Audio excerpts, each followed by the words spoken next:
Good afternoon. It's my pleasure to call to order the budget presentation meeting of June 3rd, 2019. Madam Clerk, please call the roll. Mayor Go. Here. Vice Mayor Parlier. Here. Councilmember Rivera. Here. Councilmember Gonzalez. Councilmember Weir. Here.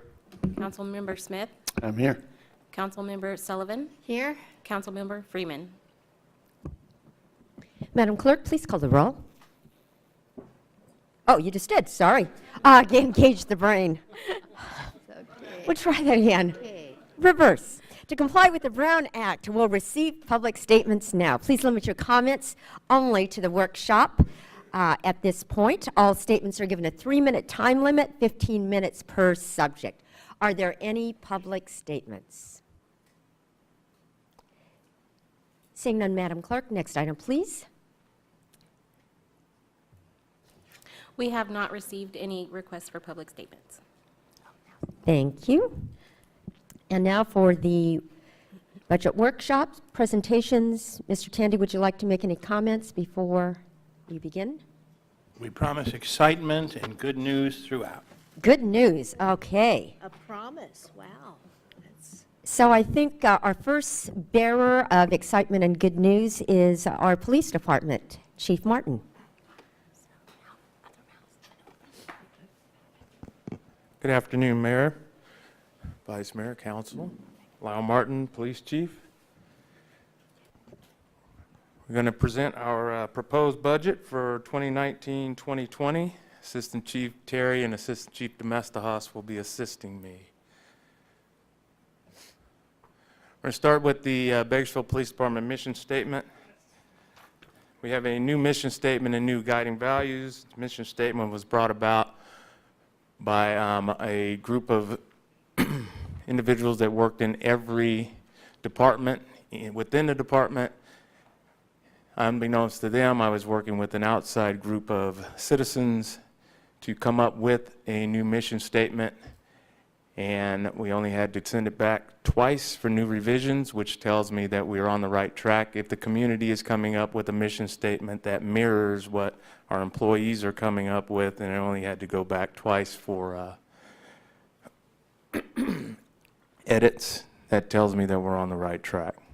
We also came up with new guiding values. Those guiding values are compassion, accountability, and professionalism.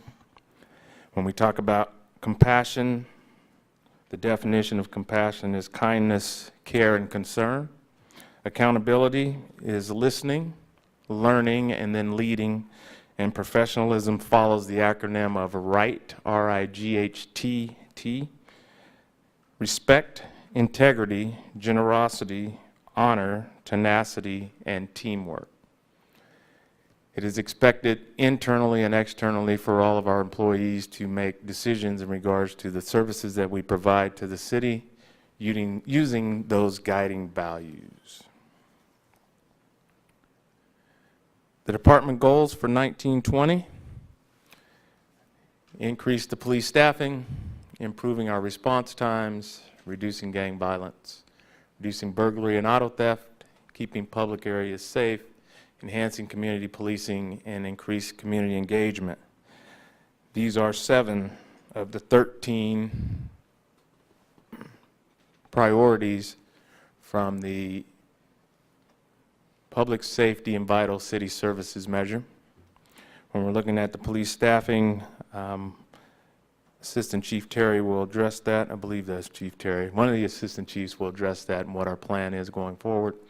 Also, we'll talk about current response times and what we envision. Gang violence, reduction of burglary and auto theft. We'll talk about responses to those types of things and some of the staffing that we're going to be asking for. So some of these things are intertwined. Keeping public areas safe, we're looking at expanding our citizen volunteer program. It has been very well received by the public, and we have lots of folks who want to apply to be citizen volunteers. They spend a lot of time doing driving through the parks and watching and reporting, and they also have been responding to some of the traffic referrals that we get in regards to speeding. They've all been trained in the use of LiDAR or the radar, so we send them out first to confirm if the complaint is actually valid. They will take 2 to 4 hours, and they will send back to the traffic commander the average speed that they've found on that roadway, and then we will then address it with traffic in regards to education or enforcement.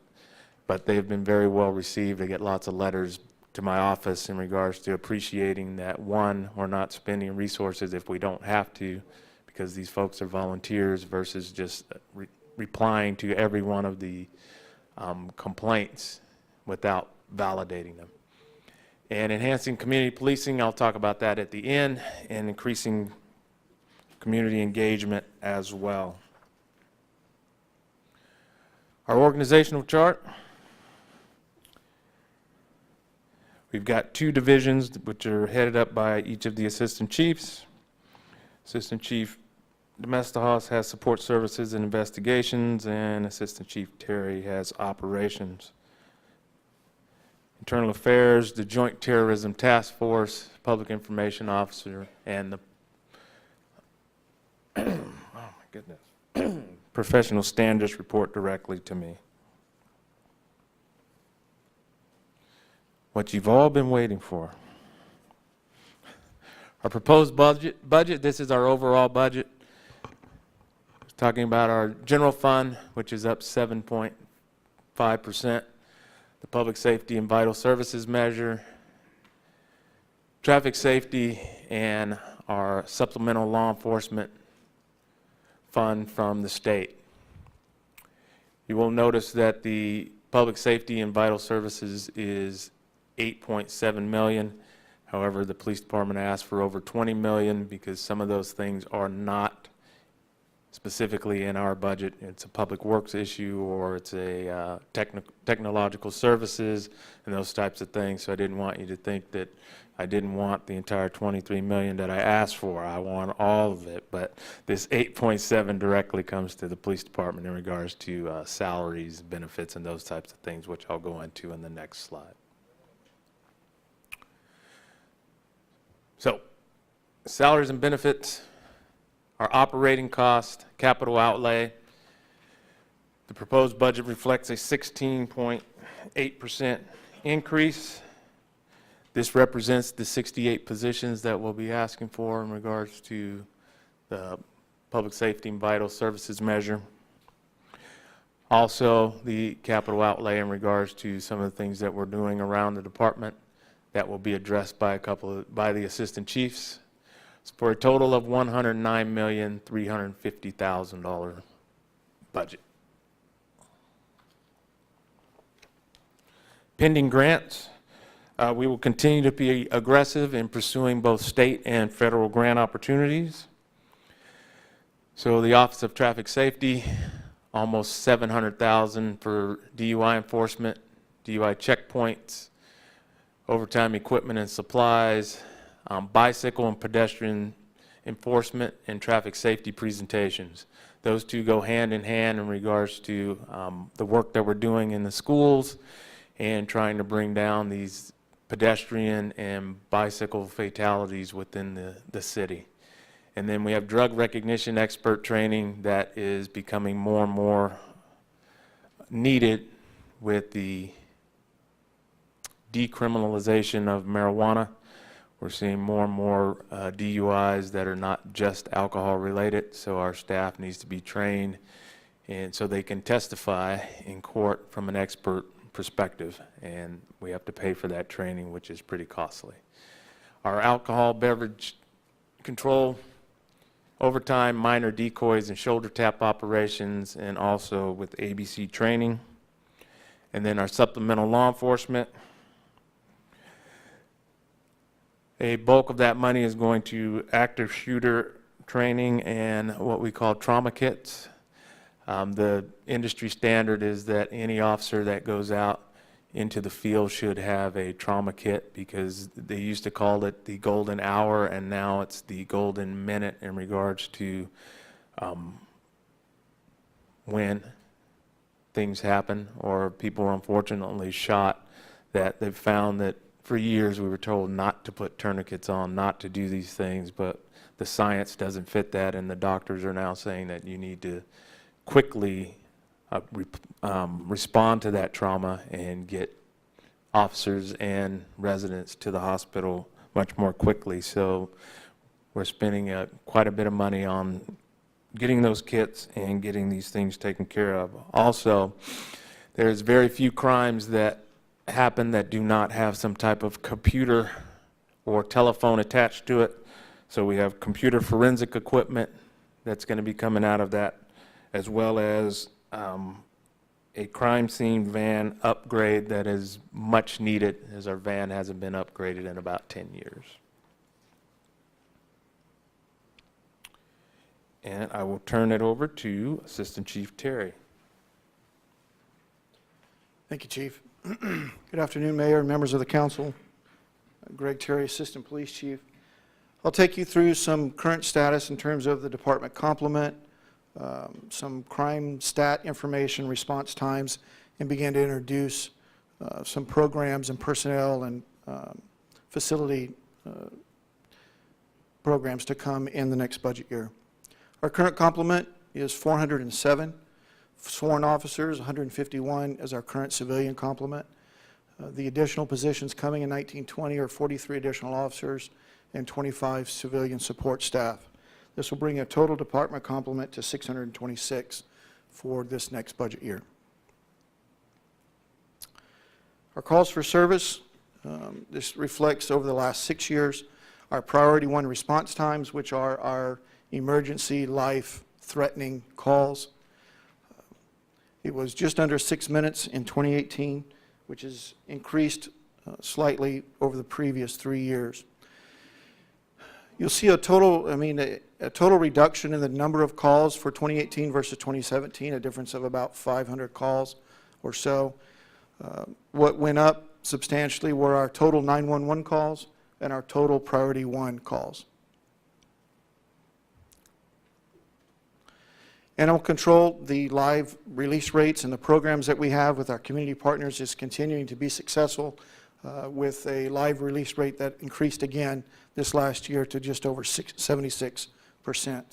The community partnerships that we've developed is, well, we have a very active community, is very concerned about the animals, and so we have some great community partners that have contributed to this success.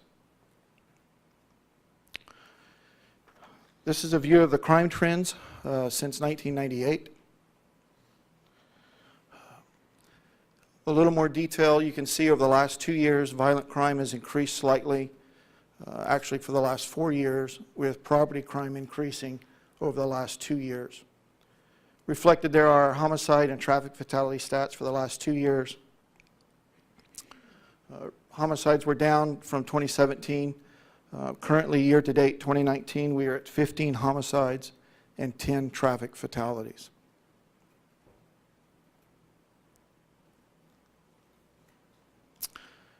What's coming in 1920? I'll start with training and wellness programs. We are continuing our focus to increase 21st century policing. Several years ago, there was a report that was distributed by various policies and policing experts. It was actually divided into 6 different pillars. This focuses on pillars 5 and 6, which is training and employee wellness. What you see depicted there of training, de-escalation, implicit bias, use of force training is really community policing and problem solving that we are going to be focusing on. This includes interpersonal and communication skills for the officers and our civilian staff, scenario-based training, situational decision-making, training, crisis intervention, procedural justice, which we are continuing our monthly training on, as well as impartial policing and bias training. For the employee wellness, a physical, emotional, and mental focus, this will include both our sworn and our civilian staff. We recognize that the wellness and safety of our officers and our employees affects them and their families and ultimately our community. And so we will be focusing on that over the next year. We also have received a JAGBURN grant, which will provide additional funding, allowing us to provide some of these programs by virtue of this grant. The Police Department facility studies, this will be a facility study to identify the needs and the issues for the department as we continue to grow and expand. This will ensure that we are using our space efficiently, as well as looking for alternatives and ideas to provide additional workspace into the future. The impact team will be moving. Right now they go to the police department every day and brief there, but they will be moving to the CVB to work there out of the east end of that building. They will occupy that full-time and will be operating out of there. Although there won't be direct public service out of there, that's where the unit will go and deploy from there, whether it's on bicycles, whether it's on cars, to work throughout the community. And we will also be occupying the Mill Creek facility as well. The impact unit will be using that. Internal Affairs will be moving out of City Hall South here, across the street to City Hall North, on the opposite wing from the City Attorney's office.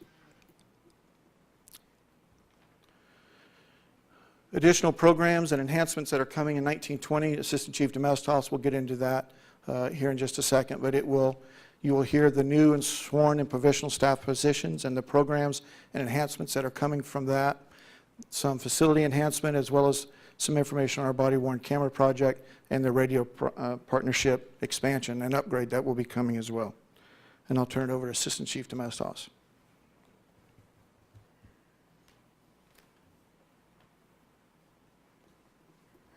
Good afternoon, Honorable Mayor and City Council. Thank you for your time. So I'm going to go into each of these slides one by one and really dive into what the sworn positions will do, the professional staff, and what these facilities will do. So to start off, Public Safety Vital Services measure enhancements for year one. So as you guys know, 43 sworn positions are coming in year one. As Chief Martin has mentioned in the past, we still have the goal of 100 new police officers within 3 years. So that's still our goal, and this 43 is part of it. Our overarching goals are to improve rapid response to priority one calls such as robberies, assaults, gang violence. Increase high visibility patrols in public areas like parks, shopping centers, the Valley Plaza, sporting events, and places like that. You know, currently we have probably a long list of organizations that are requesting to fund a police officer for their facility. You know, it'll be appropriate when we get to adequate staffing to be able to help out some of these organizations. Right now, we need to get to a staffing level.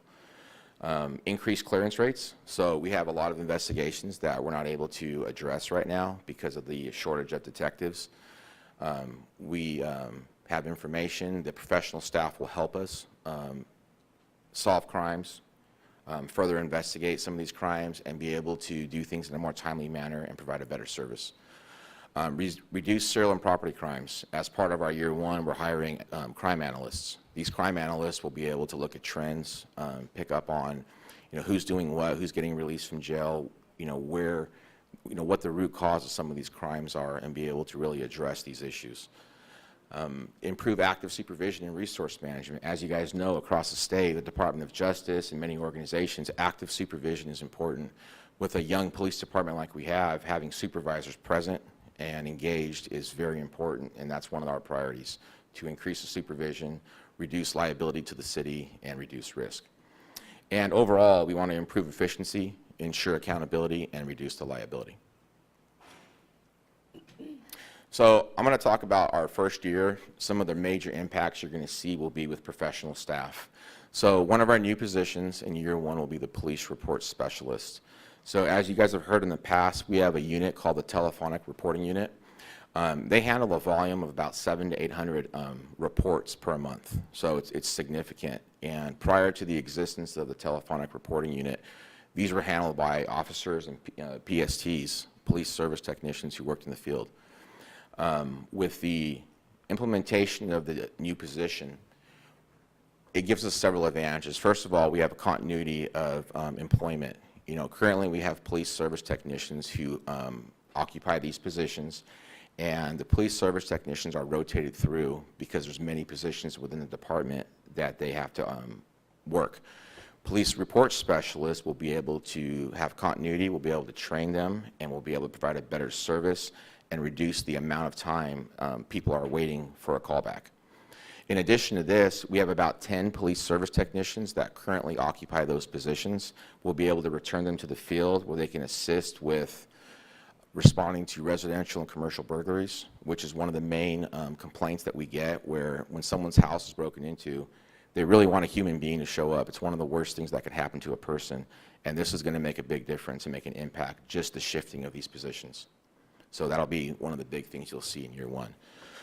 The next position is the communications specialist. So currently we have dispatchers who work in the communications center, and they have kind of a dual role. They handle the police radio, where the police officers are talking to them from the field. They answer 911 calls, they conduct records checks, and they wear multiple hats. They multitask all day long.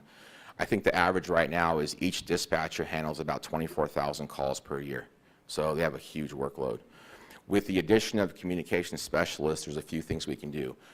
First of all, we can come within the guidelines of NENA, or CalNENA, which allows us to, we're supposed to answer 95% of our calls within 15 seconds, 911 calls. And I think last year we were at 81%.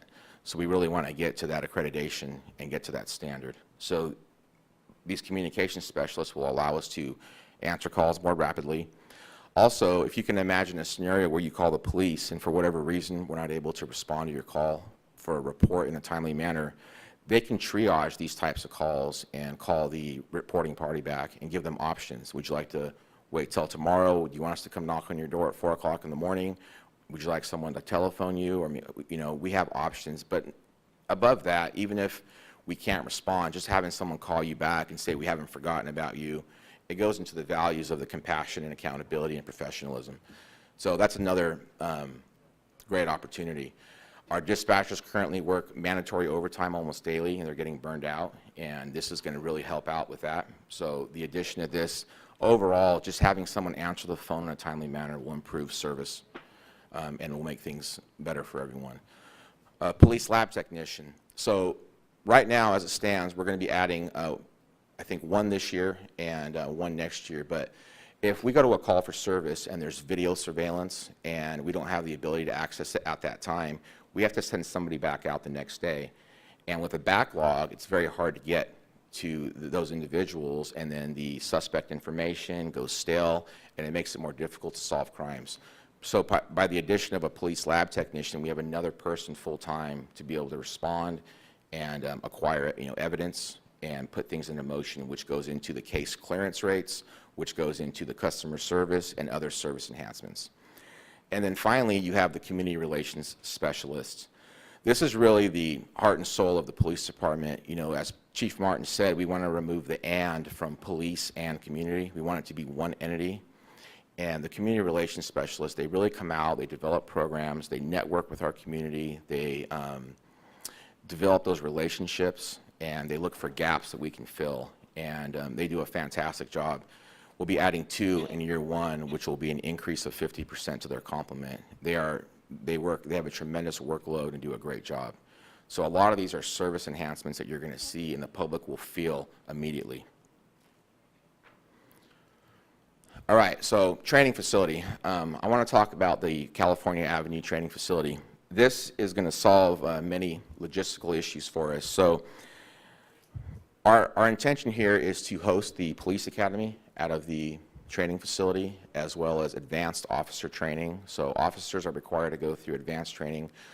They do about 24 hours every 2 years, and if you can imagine trying to coordinate 24 hours of training for 407 officers, it's an undertaking.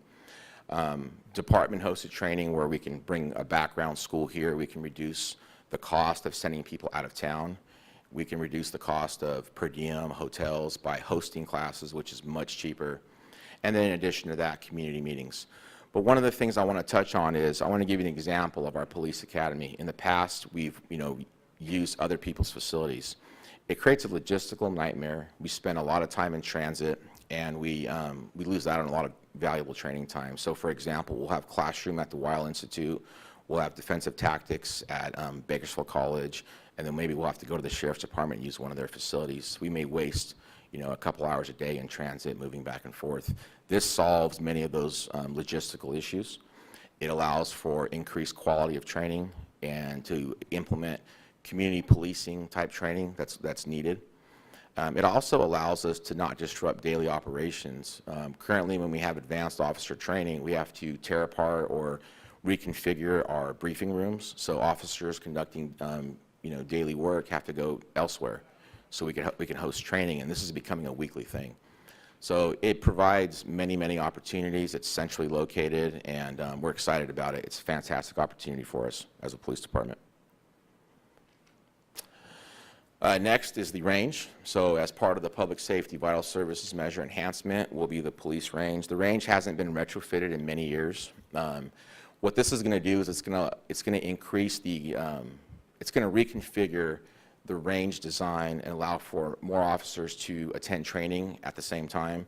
It's going to put up some baffling to reduce noise so the residents in the immediate area aren't affected by it. And it's going to modernize it and take care of some of the issues with the backdrop. So we're excited about this. I think we presented this last year, but we should see some progress. We're ready to go out to bid in July, and we'll be seeing some progress soon on this one. And then body-worn cameras. We have really seen some positive results in our body-worn cameras. We've looked at 6 vendors. We've actually test piloted 4, and by July, Chief Martin has requested selection of a vendor and kind of moving forward. But what we have seen is improved quality of evidence. Instead of having to testify in court as much, the district attorneys aren't requiring it because they have the whole thing caught on video. So we can reduce time in court, we can increase in-service time, significant reduction in liability because the facts are there in front of you. They're undisputable when they're on camera. Reduction in citizen complaints, and it really strengthens community trust, and the accuracy of our complaints and our investigations are increased as well. So overall, it's been a positive experience. Even some of the officers, many of the officers, they really enjoy it and like the, what it does for them. It really, having that camera on you brings a lot of calm to a situation and brings a lot of transparency. And then here we are with the radio system. So as we've learned over the last few months, our radio system is very old. We've had some visits from some vendors. JVC Kenwood was one of the vendors that came and visited us and provided some insight. But we have one of the oldest radio systems in the country. And, really want to say thank you to TS and all the hard work they've done in keeping this thing up and running because they've done a good job. But it's time for a change, and we're partnering with Kern County to upgrade to a digital system. There's situations where we stand right next to a deputy and we can't communicate with them. We go into certain parts of the city and county and we have no communication. And this is going to really fix those officer safety issues, allow us to have more efficiency and allow us to be safer. So it's a partnership, and it really improves the overall quality that we can produce, the overall service. And with that, I'll turn it over to Chief Martin.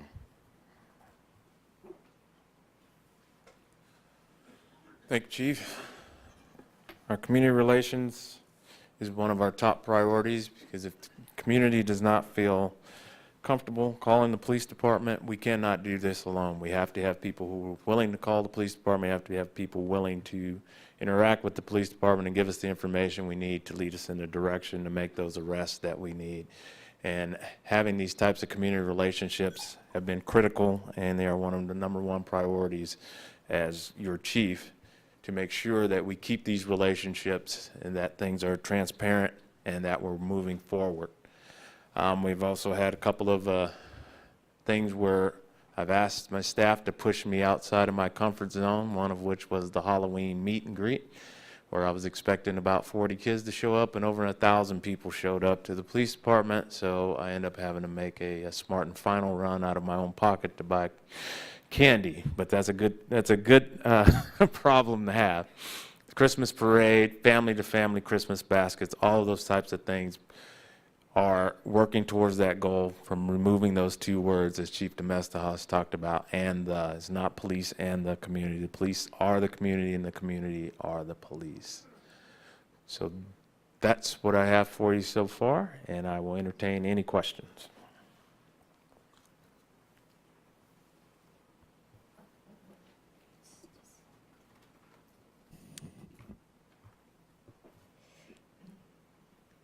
Councilmember Rivera. Thank you, Mayor. Thank you, Chief, and your department. I think you guys are, you're in many ways next to the fire department, the face of our city that I think, folks interact with the most and on a daily basis. I know that's a big job to do, and I think you guys are doing a tremendous job. I've got a few questions. It's mostly related to timing of some of the items you mentioned. So I kind of want to get a better understanding of how the 43 additional sworn officers works timing-wise. So do we already have folks in an academy, or is an academy coming? How large is that academy? And then how do we hit that mark by the end of the next fiscal year? Councilmember Rivera, we have an academy scheduled for the first week of August. Right now, it looks like we're going to have between 35 and 38 people in that academy. We're also currently recruiting for an academy in February, and with hopes of having 50 folks in that academy. So the timing is, we've got one in August. An academy is 26 weeks, and we will turn right back around and start another academy immediately upon the graduation of these folks from this academy. We're also running a lateral recruitment simultaneously, so folks who come from other agencies who've already been trained, we can hire them as well. Okay, well, so I got a question related to that. But so for the 2 upcoming academies, how many folks end up actually getting through the entire process Historically, on average? we lose 10 to 15% in an Okay. academy. That is down from historically, it was usually 20 to 30%. We actually do a pre-academy. We've found that if we give folks 4 to 6 weeks where they're with our folks, we do some training. We talk to them about what to expect when they get to the academy. It's voluntary. They don't have to do it. But what we found is most folks have been doing that. They want to do it. They want to be involved. And that has cut down significantly on our loss rate during the actual academy. Okay. On the lateral hiring part, how many folks do we see coming from, say, the Kern County Sheriff's Department? Do we know? I asked that question about 6 months ago, and I want to say that Captain Grimes said maybe over the last 3 to 5 years we've had maybe 6. Okay. It's not as may have been purported by others that we've got this mass number of people coming from the Sheriff's Department. That's just not true. Okay. Do you see that being the case, though, now that we're significantly increasing the folks we're hiring, or? It's hard to tell. It all depends on culture, what's going on within their organization at the time. So it ebbs and flows sometimes in regards to laterals. What we've found is you'll have people who will leave the city of Bakersfield for whatever reason, become a police officer somewhere else, and they want to come home. And those folks will come from other agencies, and we end up hiring them. So the last couple rounds, we've got some from Pasadena, Fresno, other areas where they're actually Bakersfield folks who want to come home, and Okay. we hire them. Okay. So I think I have a request related to the staffing component. I think because it's an evolving process, and I think each of us are very interested in one, how it's going, and two, how it's translating to response time reductions or what have you. I think I'd really appreciate, and we didn't really kind of have this year, but as a part of any mid-year extensive budget review we might have, I'd really like to, I would assume that within 6 months you'd be able to start looking at metrics for how we're getting better based on new hiring. So I would love to be able to track that, or maybe, I know every so often we get your breakdown of gang activity and crime activity. I'd love to see some metrics on how things are improving based on our hiring. We can do that. I will issue some caution here. Which is why we asked for the non-sworn positions that we asked for, so we could see some immediate service enhancements. When you hire a police officer, it takes them 6 months in an academy, and then another 3 months in field training before they're actually on the street. So, we have to be cautious about people thinking that July 1, Sure. we're going to have all these cops and these things are going to happen. So I'll I give you that. promise your I will response. remember that. It's page 5 in our packet, but in the total calls for service, it was an item, you highlighted the increase in response times. And so I guess I'm kind of curious, what happened between 2016 and 2018 that, we started to gravitate back up towards the 6-minute mark where we were before we kind of started with changes earlier? I think I heard Assistant Chief say that there was an increase in priority 1 calls, but I don't know if I see that broken down here. Correct. Although the total number of calls were reduced, the number of priority 1 calls, there was an increase in priority 1 calls. And I don't have the exact numbers here, but we've seen a correlation between the increase in calls and the increase in response times. Okay. Could, at some point, could you let me know then of the 2018 765,000 calls we received, what those priority 1 calls were? Absolutely. And then I was curious of so I heard the bid award by end of July, but what's the timeline on the body-worn cameras? Award the bid, how soon thereafter is the entire department outfitted with them? This is a step-by-step, so it won't be the entire department, but we're going to try to get all the specialized units and a portion of the patrol unit done within the first 90 days. So Okay. we're hoping that by October 1, we'll be up and running. Okay, and with a completion date of what, do you think?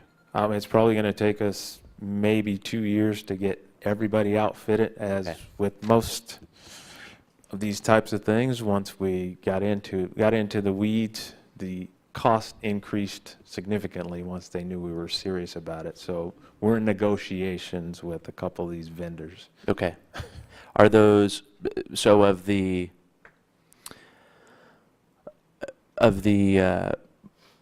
proposed budget before us, is what you have allotted to cover simply the first year phase-in, or that 90-day trial, or is it for the purchase of all the equipment? That's for the first year phase-in. Okay. All right.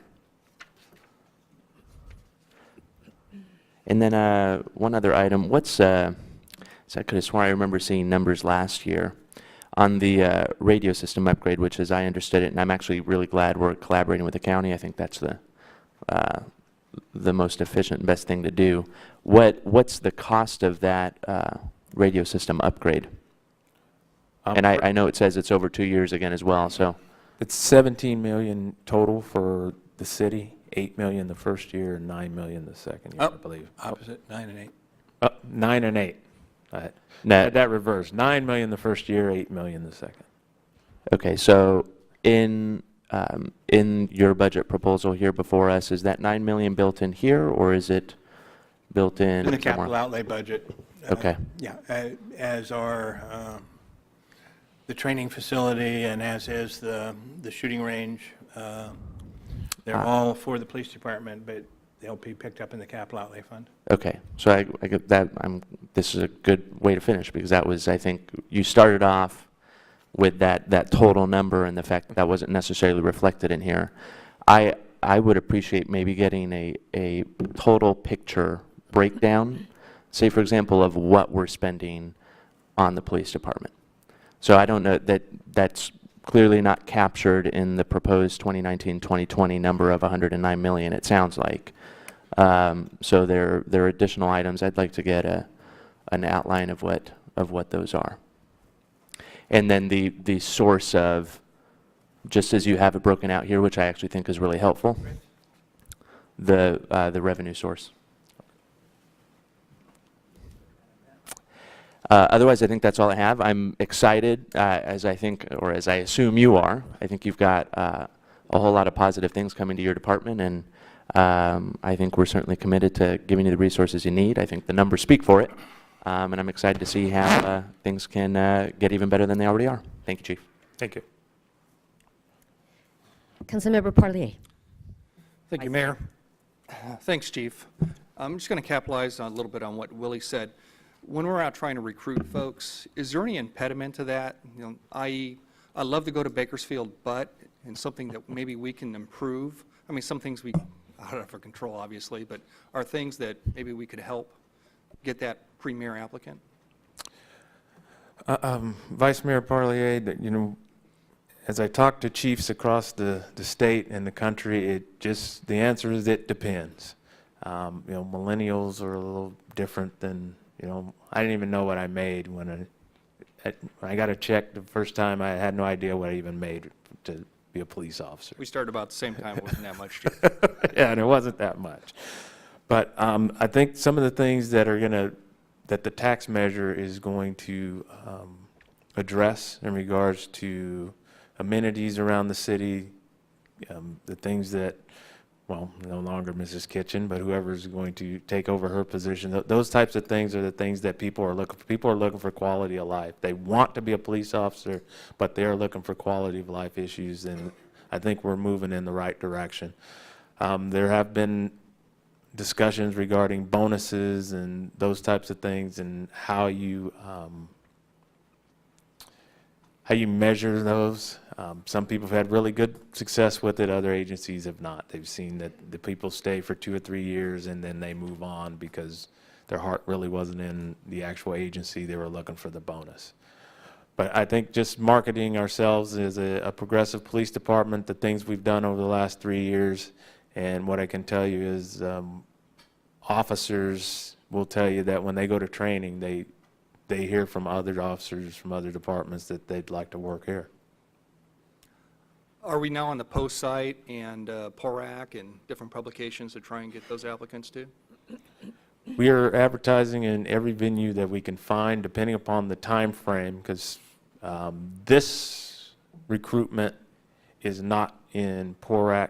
It is on the Post site because PORAC is a publication, so we have to be ahead.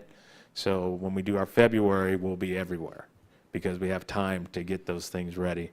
So if it's something that has a website and a link that we can do, we're absolutely on it. If it's something that's an actual publication, we have to give lead time, so we're looking at those types of things that we can do for the next recruitment. Okay. Well, over the weekend, my street was hit with some vandalism and several cars were vandalized, including one of mine. And when I went on and did the online report, which was a pretty easy process, but there wasn't a way to attach a photo to the report that I saw. Is there a way to be able to do that, you think, in the future?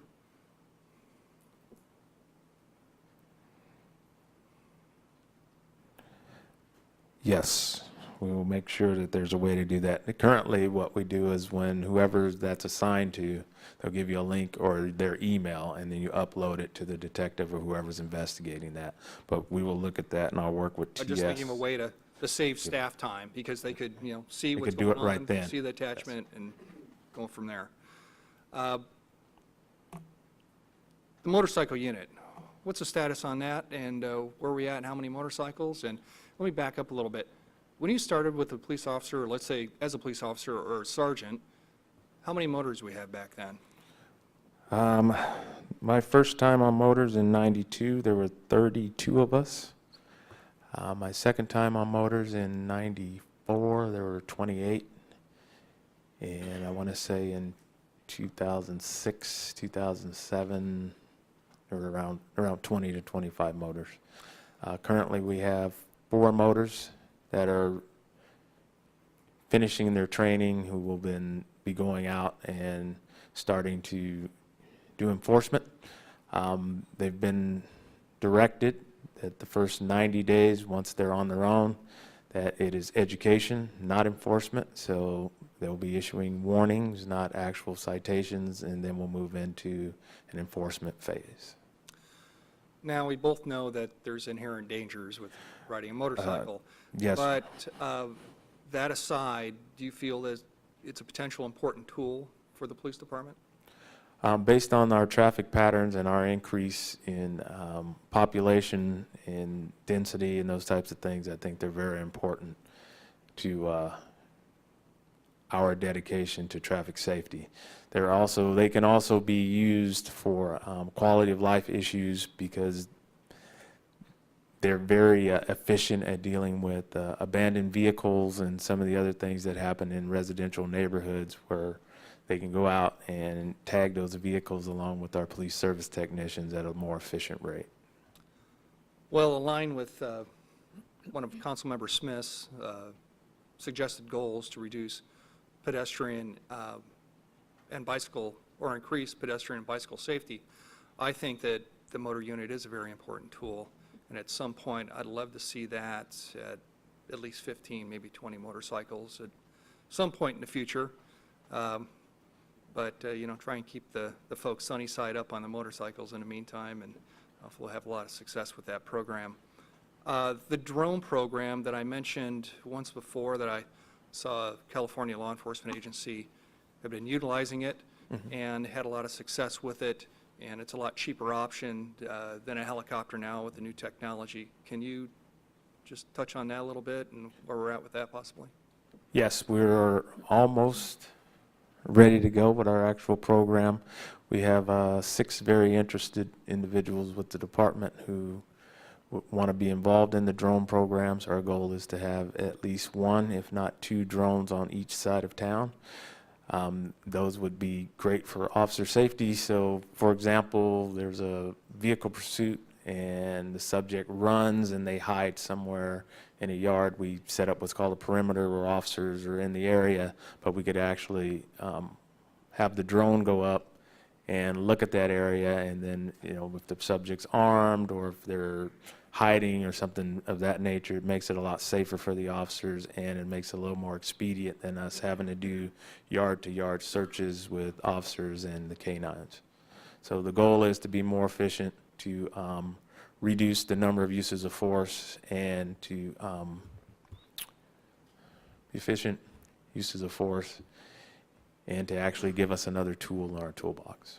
No, I think it will be a great tool, and I think it's the bang for the buck. I mean, even though it's an expense, I think we get a lot more than that than, let's say, if we went at some point as we get larger to buy a helicopter. I think it might be a better use of funds, maybe. I definitely agree. Having talked to the sheriff, I'm not sure we want to go down the road of a helicopter program, because you can't have one. You have to have 3 helicopters if you have a helicopter program. You've got one that's running, one that's a backup, and one that's usually in service because of the number of hours and the upkeep that it takes for a helicopter. And let's say you had a drone sitting across the street right here, and an incident occurred downtown. You literally could get on scene within seconds. Probably. Correct.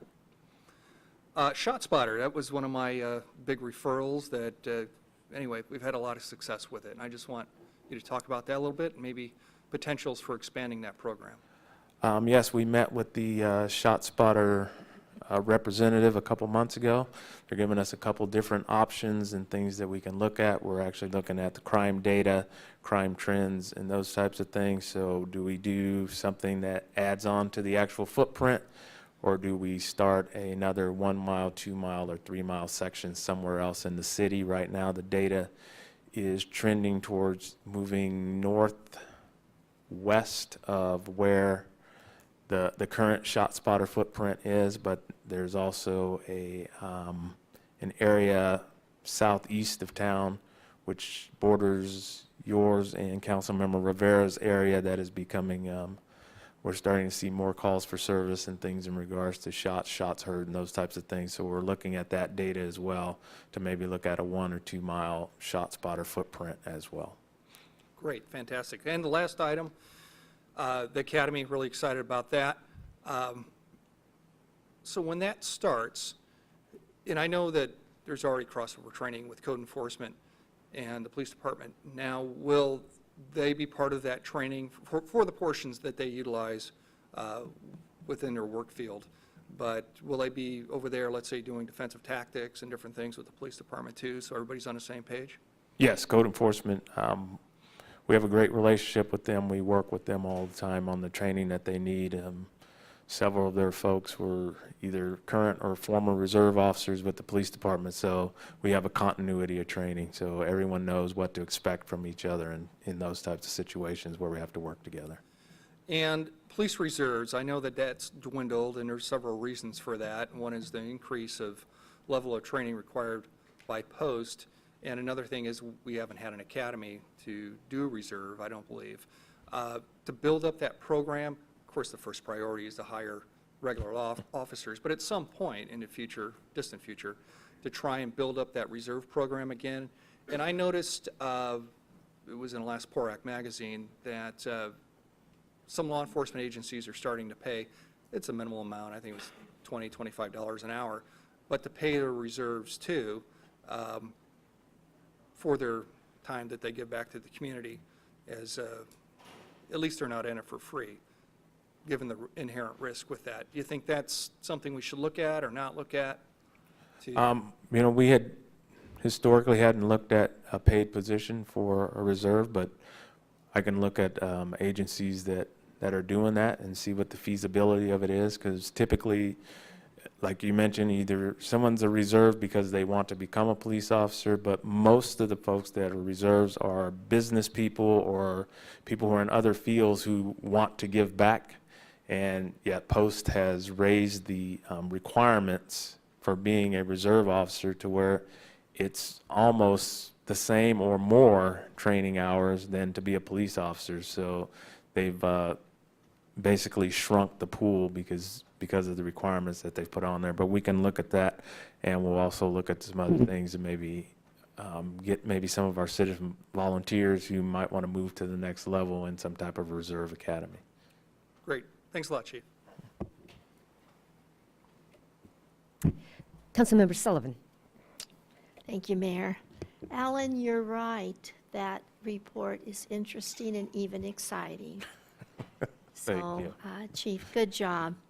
And very encouraging, it's just so wonderful how we're now able to really focus and knowing that it can be a reality, what we really need. So it's wonderful. Excuse me. Also, you mentioned the Mill Creek location. Now, is that something new?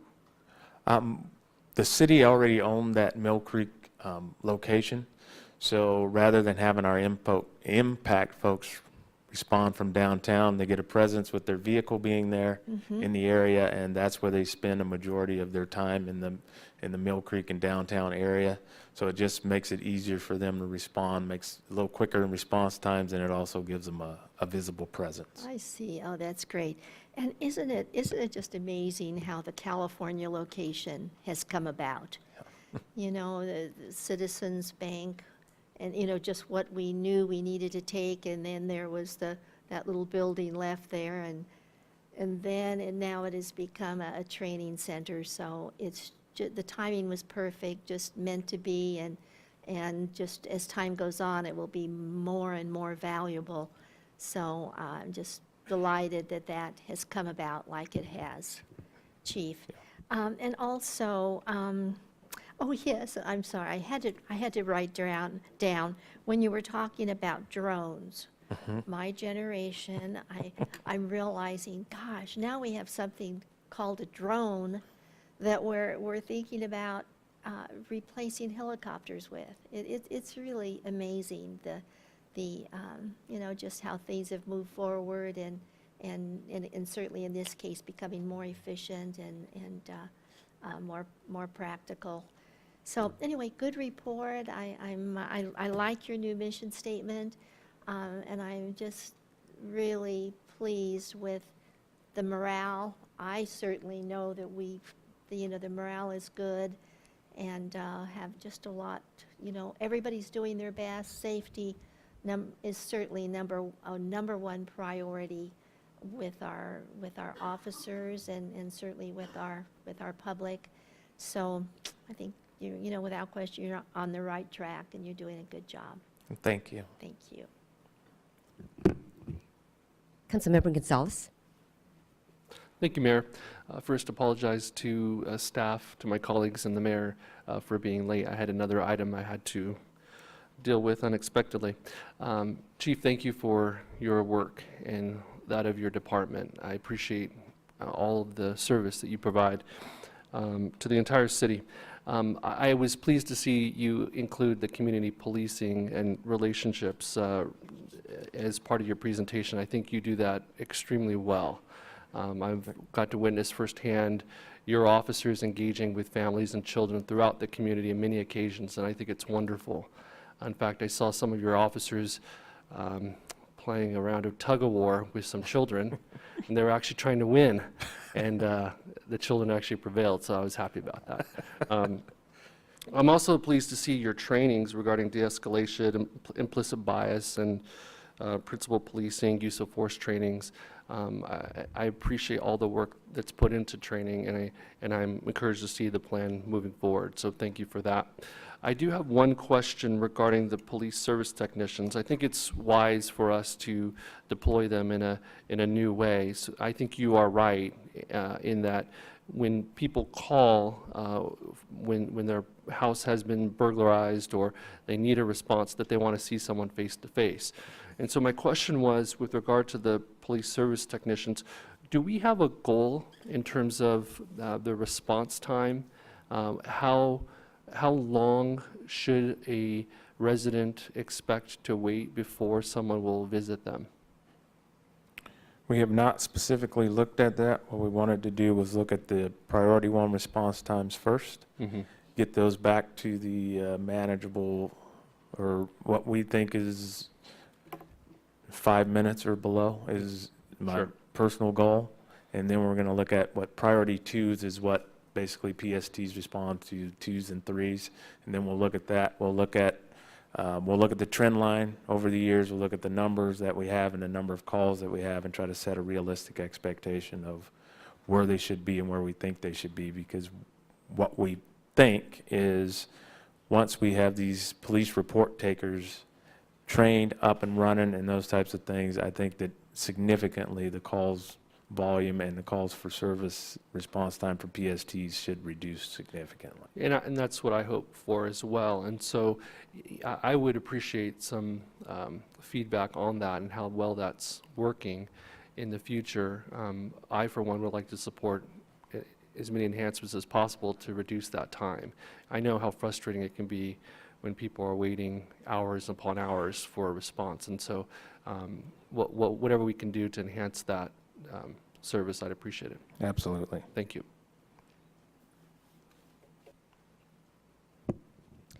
Thank you, Chief. It was wonderful to watch your team in action at Compassion Christian at the community meeting, and it's so good to be able to see the education that you're able to provide. This particular one was on the use of deadly force, and not an easy topic, but the way that your team was able to engage in a very honest, candid way, but so open to the public's comments, which oftentimes are a bit harsh and aggressive towards you.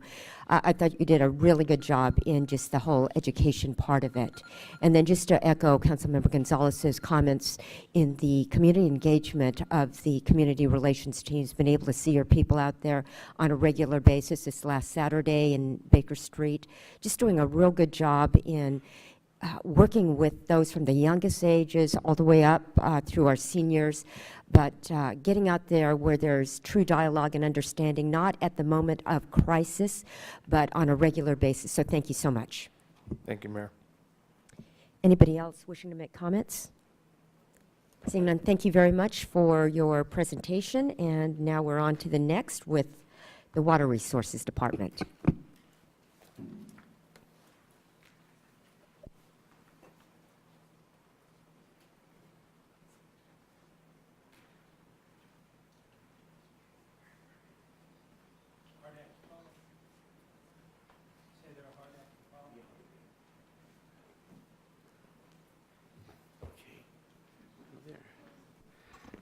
Well, Thank good you, Cap the afternoon. room. Water, water everywhere. Yes, that's right. Good afternoon, Honorable Mayor, members of the council. Art Chianello here Water Resources Manager for the city, and I'm with Chris Budak, the new Water Resources Director for the Water Resources Department. And with that, I'm pleased to present our proposed fiscal year 1920 proposed budget. Let's see. Let's see here.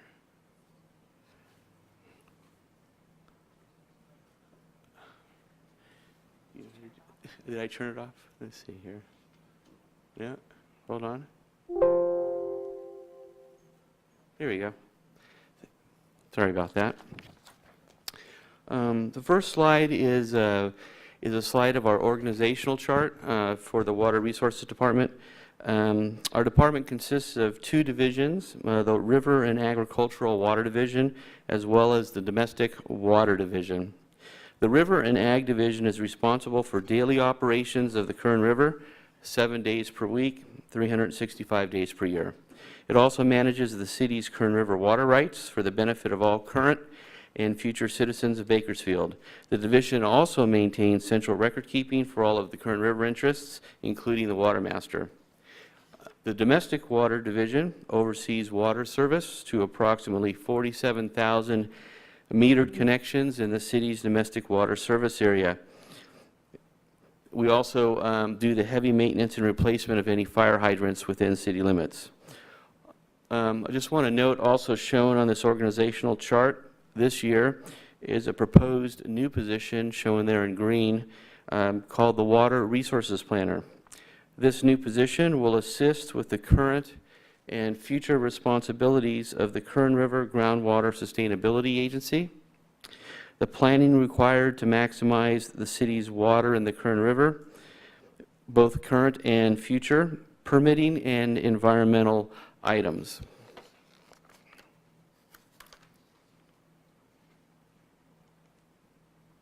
This is just a staffing chart that shows that over the last 3 years, we had a complement of 29 employees. 4 years prior to that, we were at 28, and then you can see the new position will get us to a full complement of 30 positions for fiscal year 1920.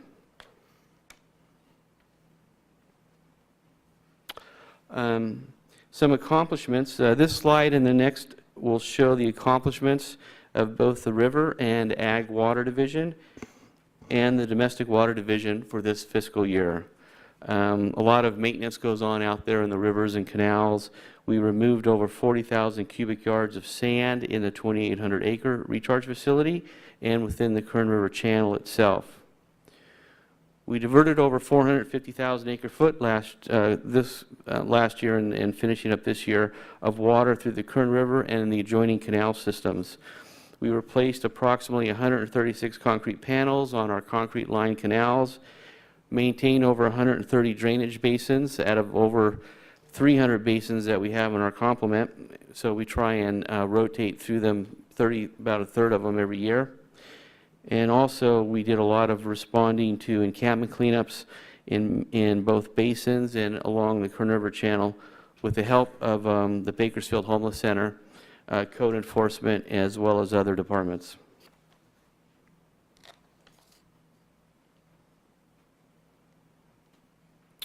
Okay, and continuing on with some of the accomplishments for domestic water, the current city system has approximately almost 47,000 active metered connections and about 589 miles of water main lines.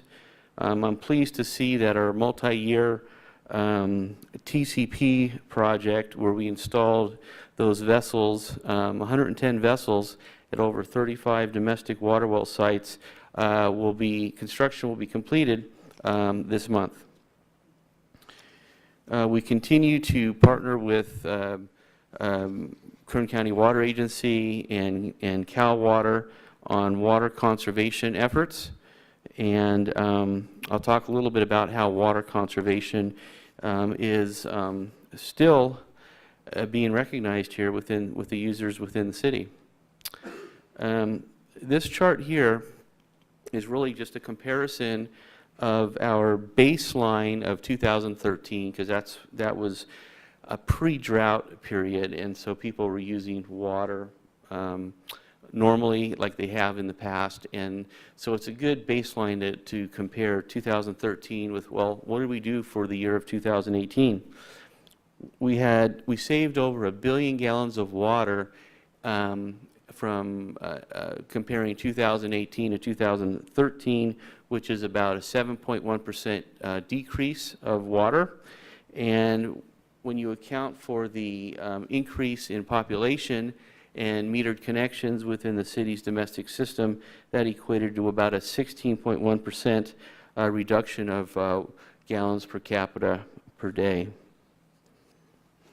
However, due to historic groundwater levels and the uncertainty of water supplies next year, our department is still highly recommending that residents continue their water conservation efforts into the future. And here is an overview of our proposed budget for both divisions. On top, we have the River and Ag Water Division, and then below that, we have the Domestic Water Division. We have, for the River and Ag Water Division, taking into account salaries and benefits, operations, and capital improvements, we are proposing an overall increase of 11.69%. And then domestic water actually will see in this proposed budget a decrease of about 6.27% for an overall department actually proposed budget of a reduction of around 3.5%. The two larger items here for both divisions is capital improvements, and we'll talk about those in later slides.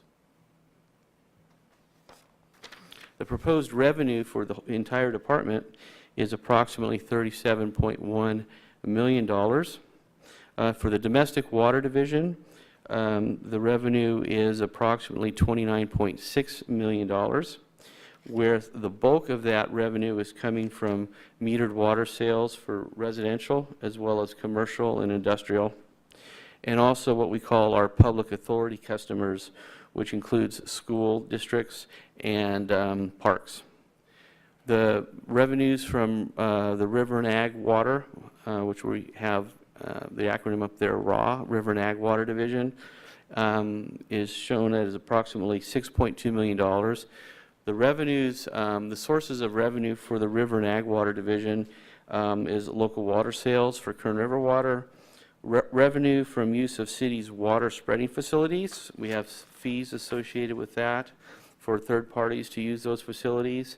We also have miscellaneous revenues, which include a combination of various sub-accounts like water sales to Cal Water for their surface water treatment plants, sales to the city's irrigation customers, revenue from districts using city's ag facilities such as pumps in the city's 2,800 acre recharge area, and then also income from leasing a portion of our Isabella storage space to our partner Kern Delta. In addition, the city also gets reimbursed from other local water districts for the city's costs to operate and maintain various canals throughout the city. So just drilling down a little bit into the River and Ag Water expenses, or the proposed budget for this fiscal year, we're looking at about $6.4 million, which is shared by three major components. Operations and maintenance accounts for approximately 39% of the budget, which includes maintenance of all the river control structures, the river channel, canals, and we operate the river, and it includes operating the river 365 days a year. Salaries and benefits accounts for approximately 30%, and then there's proposed capital improvements for approximately 31% of the budget.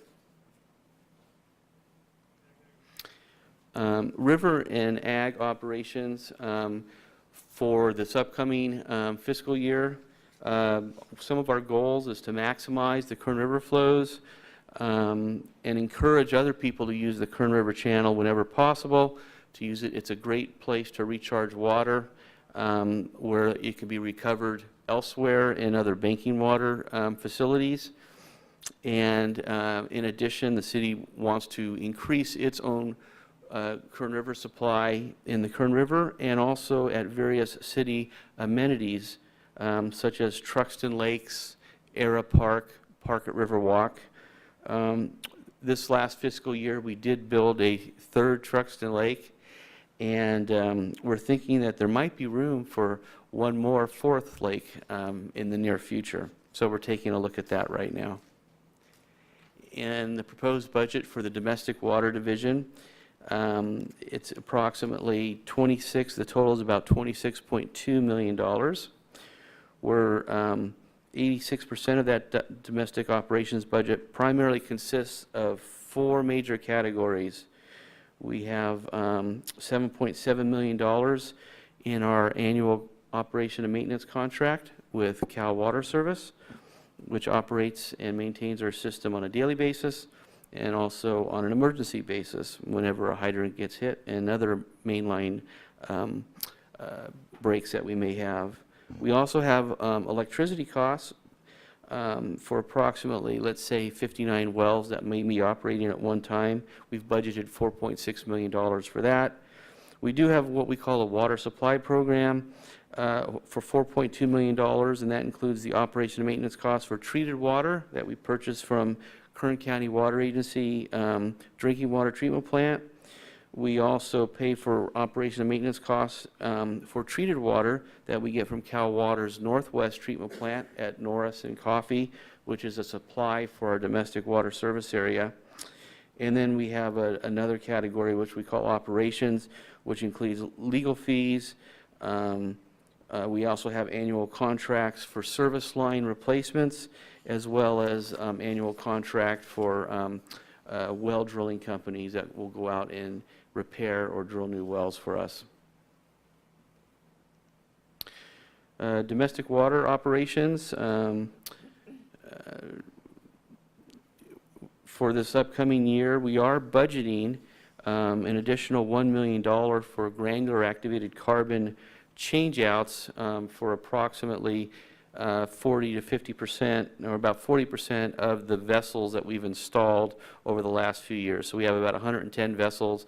We've budgeted $1 million for that. With that extra drinking water requirement for them from the State Department of Drinking Water, there's also a lot more sampling and reporting that must go on for TCP. And with the monthly and quarterly samples that's required for all of our additional new TCP samples, we've also budgeted another $1 million for that for laboratory analysis. This map shows the major water purveyor service areas within the urban Bakersfield area. The city service area is shown in light green and is bounded by Stein Road on the east, Snow Road on the north, and Taft Highway on the south side. And taking a look at these 5 purveyors within the urban area, Bakersfield is one of the lowest. And these calculations were based on the current water rates that we obtained from the water purveyors. It also assumes 2,800 cubic feet of water used in a month with a 3/4 inch meter. So we try to keep all the comparisons the same. And I will note that we are not proposing a water rate increase for this upcoming fiscal year. And a snapshot of our capital improvement projects. We have 5 of them located here or listed here. And I think the major one to talk about here is our last one, which is called SCADA, or our Supervisory Control and Data Acquisition upgrade that we need to do, or basically electronic flow measuring on the Kern River and various diversions of water into canals throughout town. Senate Bill 88 several years ago has asked us, and others that are diverters of water in streams, that we should go with electronics. We currently have chart recorders and weirs and other measuring devices, and we plan to keep those in place as backups and to always double check us. They wanted to upgrade a little bit where we can capture some flow information every 15 minutes, have it go to a server, and then later on we can download it, create a report, and send it to the state if required. So with that idea of a SCADA project, we did reach out and obtain a grant from the Federal Bureau of Reclamation. The grant was for an amount up to $700,000 with matching city money of another $700,000 for a possible total project of around $1.4 million. And what I'm showing you here is what we see on our city website. We have electronic flow measuring reporting to a website like this at 2 places on the river, at First Point and on an alternate Second Point. And we're proposing in our project that there's going to be an additional 20 measuring places along the Kern River, in addition to these 2, at different weirs, at different head gates or measuring stations as the water gets diverted from the river, and also several in our water banking area in the 2,000 acres, for a total of 20 additional measuring devices. And that'll be a project that we'll be undertaking in the upcoming fiscal year. And that concludes our presentation this afternoon, and I'd be happy to take any questions that you may have at this time. Thank you. Councilmember Rivera. Thanks, Art. I just got to say that you probably get the award, or maybe Mr. Taney can correct me if I'm wrong, for presenting us a budget that's actually reducing, which I think is really impressive. I think, and you're adding staff. Yeah. So my hat's off to you for figuring out how to do that. Keep up the good work. Thank you. Councilmember Smith. Thank you, Mayor. Yeah, just a couple comments. The 16% per capita reduction that the community is doing for conservation, I think, is worth noting, and that's great that people still realize, even though we have water for a year or two, that we continue to conserve. I like that you're adding the water resources planner. Maximizing river water is a must for long-term sustainability of our community and focusing on the groundwater sustainability. The SCADA that you're going to purchase, do you get help from the water districts on that, since that information's provided to them, or that's just something that we do?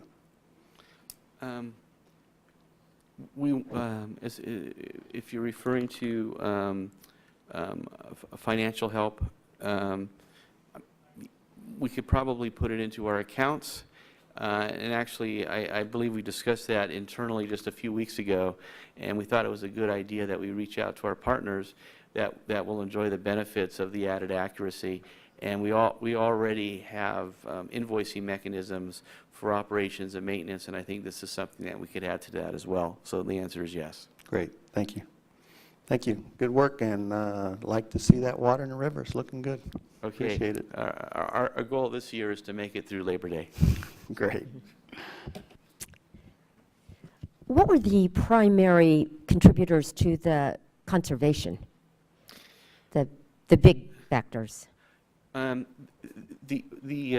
big factor, or the easiest way to conserve water, is when people, in our climate, about 70% of water use at a home is used for outside watering on the lawns and flowers.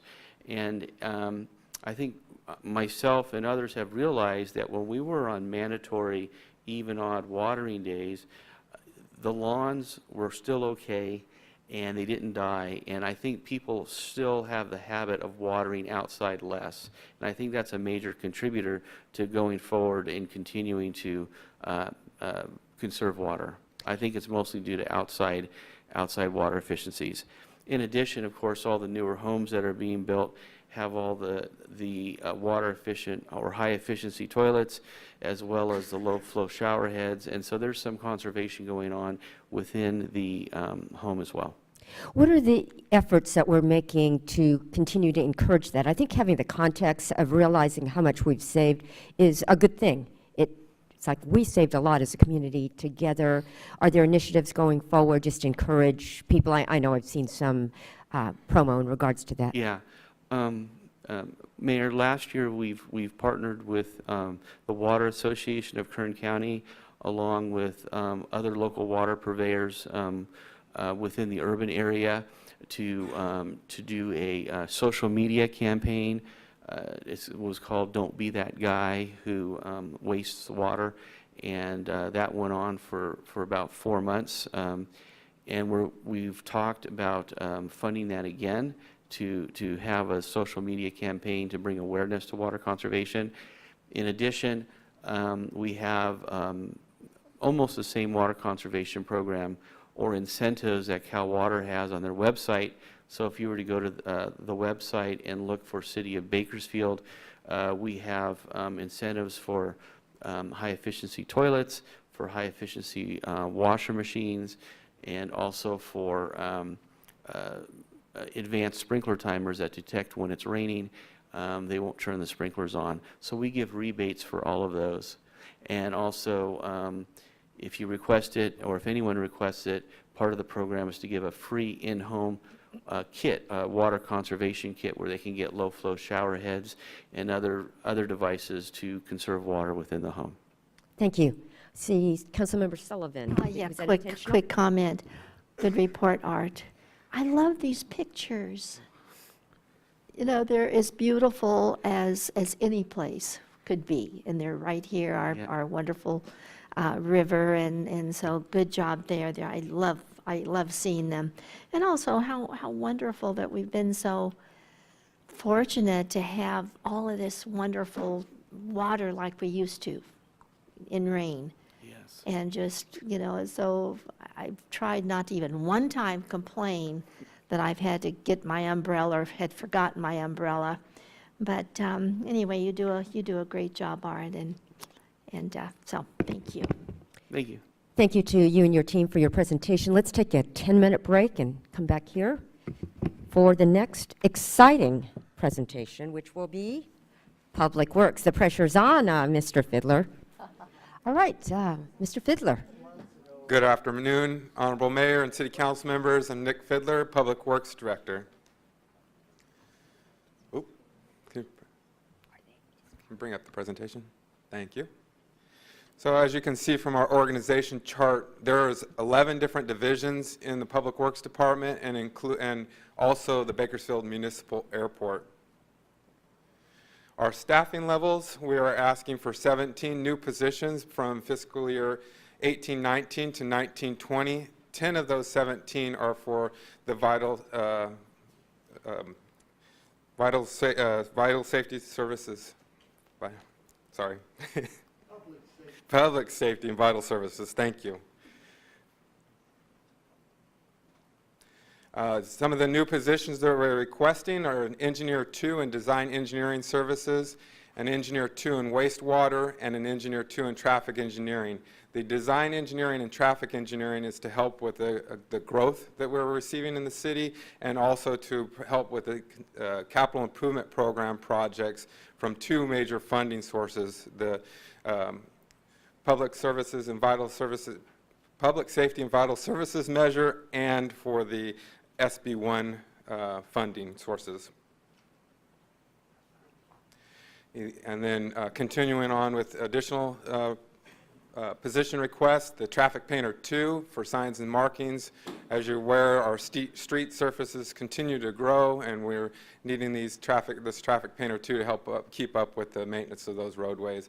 And then an administrative analyst in Fleet Division for the growth of our fleet, and an assistant director and a supervisor 2 in Solid Waste Division. We're seeing a lot more regulations within the solid waste industry, and also due to the change in the recycling and the composting, these positions are necessary to keep up with those changes. Moving into the position request for the Public Safety and Vital Services. Fleet Services Division, we're adding a swing shift to the downtown facility, which primarily works on our patrol vehicles in the police department. In that division, we're asking for, in that the building, we're asking for a fleet mechanic 3, a fleet mechanic 1, a fleet service worker 2, and a parts and inventory specialist. In addition to the fleet services division, we're adding a mechanic 2 to our corporation yard. They handle more of the bigger sized equipment. For instance, the new equipment that Recreation and Parks and Development Services will be getting through the measure in, or the Public Safety and Vital Services measure. And then in our General Services division, we're requesting a new remodel and construction section, which will house a new supervisor 2, a maintenance craft worker 1, an air conditioning tech 1 and 2, and an electrical tech 1 and 2 /2. These positions will help improve some of the city facilities. There's been a lot of deferred maintenance over the past years. They will help bring the maintenance back up to current, and then also a lot of the new projects that are proposed through the Public Safety and Vital Services measure. In our operating budget for all funds, you'll see a total increase of $6.7 million. $3.65 million of this increase is to the refuse fund, refuse enterprise budget, and which has no general fund impact. In addition, there's roughly $600,000, which I'll explain later, is part of the vital services measure. Other increases in personnel costs are due to 2 new positions added during fiscal year 18-19. We added 2 inspectors during mid-year for the continued growth of development, trying to keep up with their needs by providing inspections. So you'll see a little bit of an increase due to that. You'll see in the personnel we have a 5% increase, and then operating 8% increase, and then capital outlay we actually have a deduction for a total of 5% overall. The proposed operating budget is $130 million. This solid waste operating budget increase is a total of $3.65 million, as we discussed earlier. The majority of that is through fleet maintenance and replacement. We're purchasing new equipment. The cost of equipment has gone up significantly over the past few years, so that has a significant increase. And then the next largest one is due to the contract haulers inflation, which we've seen a 3.2% in the CPI. Their contracts are directly related to the CPI index. And then the curbside recycling gate fees, this is directly associated to our recycling of basically China has stopped accepting a lot of our recyclable materials, so we've seen a huge spike in the cost for those recycling gate fees. This is the operating budget by funding source. You can see in the general fund we went up 3%. Our biggest increase obviously is public safety and vital services measure, going up $662,000, roughly $663,000. And then gas tax going up 16% for a total of 5% for the whole department. For fleet services and general services divisions to provide the public safety and vital services is for fleet services and general services to provide support to police, fire, development services, and recreation and parks department to assist in the measuring goals.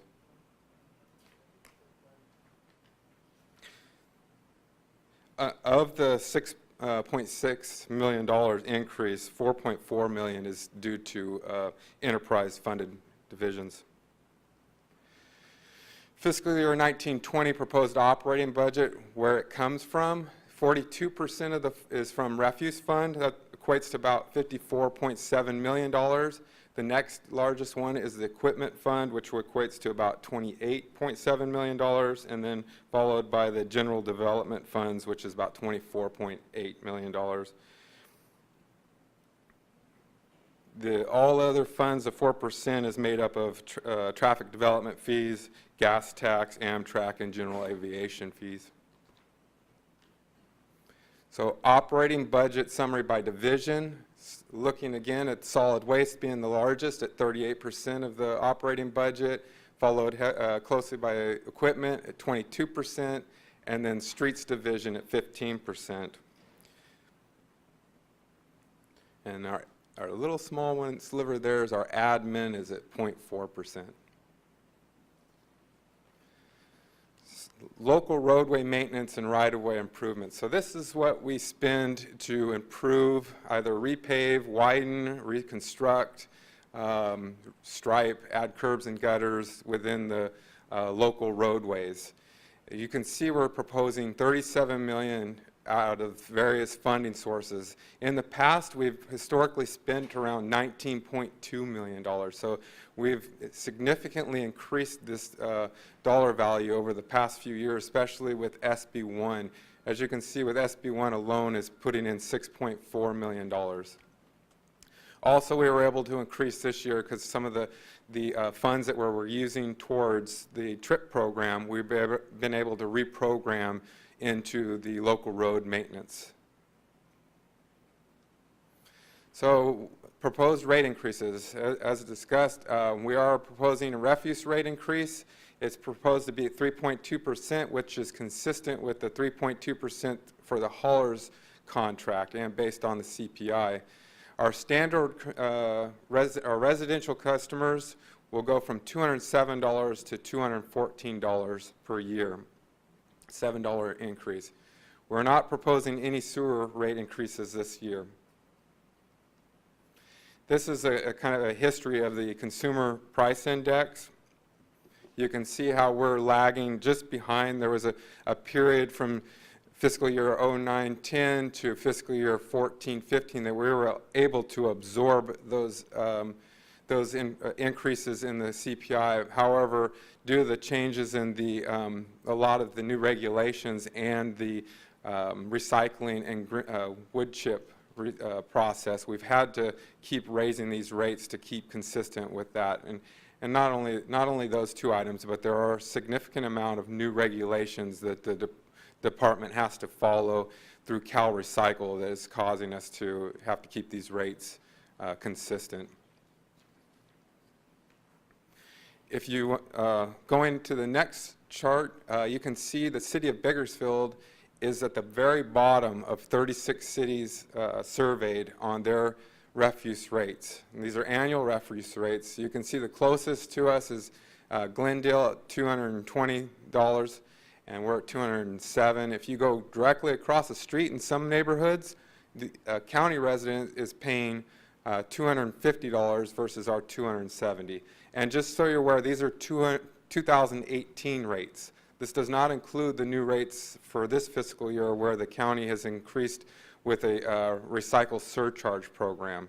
So people that live in the city directly across from a county resident is going to be paying significantly less than the county resident. Moving into our accomplishments, the TRIP program. I'm sure you've all been aware and seen all the construction activity that we have going throughout the city. Just want to bring it home to you. Construction on 24th Street widening project. They are making good progress on that project. You can see the sound walls on the south side are popping up. We're doing a lot of underground drainage work within the 23rd Street area. And then we did do some repaving on 23rd Street. The north half of 23rd Street was paved and the traffic was switched over. And then we're estimating a completion of spring of 2020. Again, moving at TRIP construction, we have the Kern River Bridge improvements, anticipated completion September 20th, or September 2019. I wish we'd have got some updated photos because that river is full of water right now.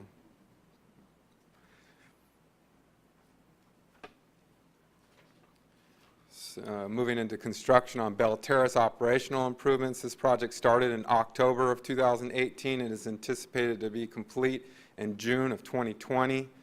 Right now you've seen we've demolished the existing bridge, Bell Terrace Bridge. They are currently constructing the abutments and the center columns for that bridge. And then also there is a northbound to eastbound connector bridge that goes over Weibel Road that is in construction as well.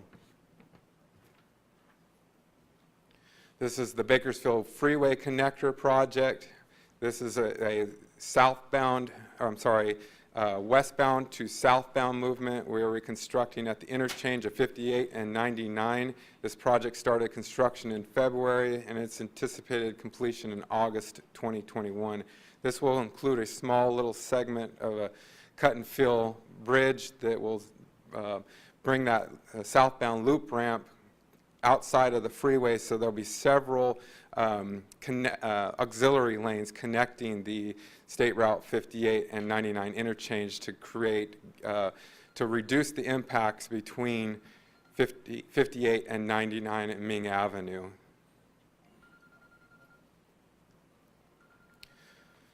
So awarded of a construction contract, we have the Centennial Corridor Mainline Project. Anticipate construction to start July of 2019, and then expected completion of July 2020, a 3-year project.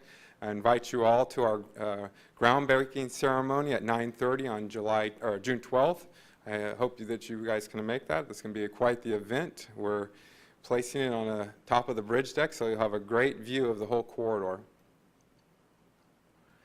And then the Stockdale Highway and Enos Lane roundabout, that project will be kicking off very shortly here. They're having the pre-job meeting tomorrow, so it's expected to start in July 2019, and then construction completion of May of 2020.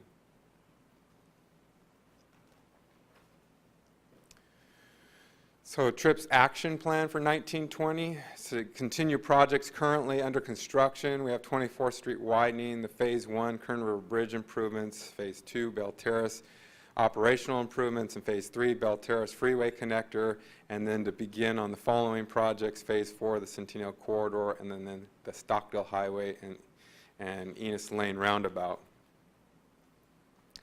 Moving into our engineering division, their accomplishments, the Kaiser Permanente Sports Village Phase 3, which is the stadium improvements and tournament field.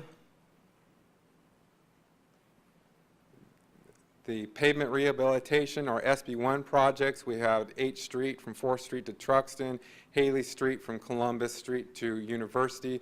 These projects have completed design and they are moving into construction within the next couple weeks, or at least H Street is. Haley is advertising for construction right now. Pavement rehabilitation, District Boulevard, South 8th Street, and Weibel Road. Those projects were just awarded and will be moving into construction as well. Again, accomplishments, three lift stations that were completed, storm drain lift stations, and then 2 sewer lift stations, and then a sewer rehabilitation on Campus Park area is where we went in with a CIPP, a cast-in-place pipe, where we went and put into the existing sewer system that was starting to fail. Street improvements, we see Hosking Avenue, Panama Lane, Plans Road, Stein Road, and then bridge rehabilitation over North Chester Avenue. The bridge rehabilitation project has been delayed due to the significant amount of water that's in the Kern River. I guess we can't complain about the water, but it is impacting our construction project at that location.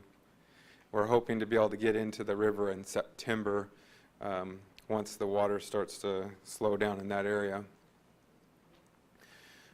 Sidewalk improvements, sidewalk and pedestrian improvements. We completed the A Street from Brundage to San Emilio, and then the downtown pedestrian connectivity. Both those projects have been completed in construction. Traffic signal installations, 2 traffic signals, Panama Lane at Mountain Ridge Drive, and then McKee Road at Stein. Again, these have been completed in design and moving into construction. Facility improvements, you've seen the West Side Park Police Substation parking lot expansion, and then currently in construction, Fire Station 2 locker room and bathroom remodel. Their action plan is to continue to advance the city's capital improvement program plan, continue submitting applications for federal and state funding and grants. We've been very successful lately, so it's been very positive. Continue to incorporate ADA transition plan and complete streets policies into each of our projects. Continue to evaluate pavement priority listing using the pavement management system, and continue to improve service to development community. Our general services accomplishments, they replaced existing deteriorated light poles and at Martin Luther King Jr. Park, and new poles and lights emitting diodes, LED, security lights, wall packs, lights, and for the pool, tennis courts, and baseball courts were also added. They completely rewired that whole facility. They removed, General Services removed graffiti from 21,600 sites, installed over 120 parking signs recommended by the Downtown Parking Study, and then responded to 1,900 street light service requests. Moving into Rabobank and Convention Center improvements, restored the Convention Center roof and built the elevator bar at the Rabobank Arena, replaced the cooling tower at the Bakersfield Police Department, remodeled the Bakersfield Police Department's lobby service area, and installed banners on light poles around the Amtrak station and P station promoting local active military personnel. So their action plan for 1920 is to continue to improve the anti-graffiti program, review and pursue energy efficiency projects for city facilities, and continue to complete ADA improvements to city facilities. Streets Division accomplishments, they resurfaced, reconstructed 115 lane miles of city streets, which includes SB1 funded projects, sealed over 251 street miles with surface penetration sealer, and then updated the pavement management system, and then maintained a SCADA system on all city sewer and storm lift stations. In addition, they constructed new curb gutters, sidewalks in the CDBG eligible areas.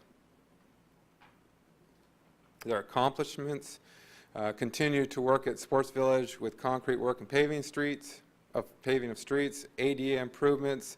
They're working on PT Mizia, which is Get Bus, and TDA bus stop improvements. 1920 action plan, continue to preserve and maintain city streets by utilizing the pavement management system, continue to work in CDBG areas with new funding, continue video inspection of new sewer mains for maintenance and repairs, and continue to work on the ADA transition plan, improving ADA access, ramps, and sidewalks for various funding sources such as TDA and CDBG. Our equipment accomplishments, continued replacement of aging equipment, continued commitment to clean air vehicles, and they replaced 156 equipment items this fiscal year, which includes 6 alternative fuel vehicles. Their action plan is to continue to convert more of the city's fleet to clean air vehicles and expedite purchase of budget replacement equipment. I'd like to point out that they were able to acquire all the vehicles for the public vital services measure, public safety and vital services measure already. They're outfitting all of those pieces of equipment, so they'll be ready for July 1st.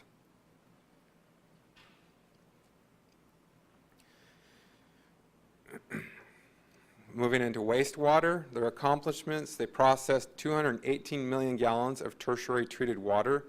This water is reutilized within the treatment plant and also at the surrounding landscapes around the treatment plant and at the Bakersfield Sports Village. They generated 5,125 megawatt hours of energy from the solar and cogens at both plants 2 and 3. And then plant 3, they rehabilitated 2 primary clarifiers, replaced the chlorine storage tanks, and cloth media filter for the tertiary treatment.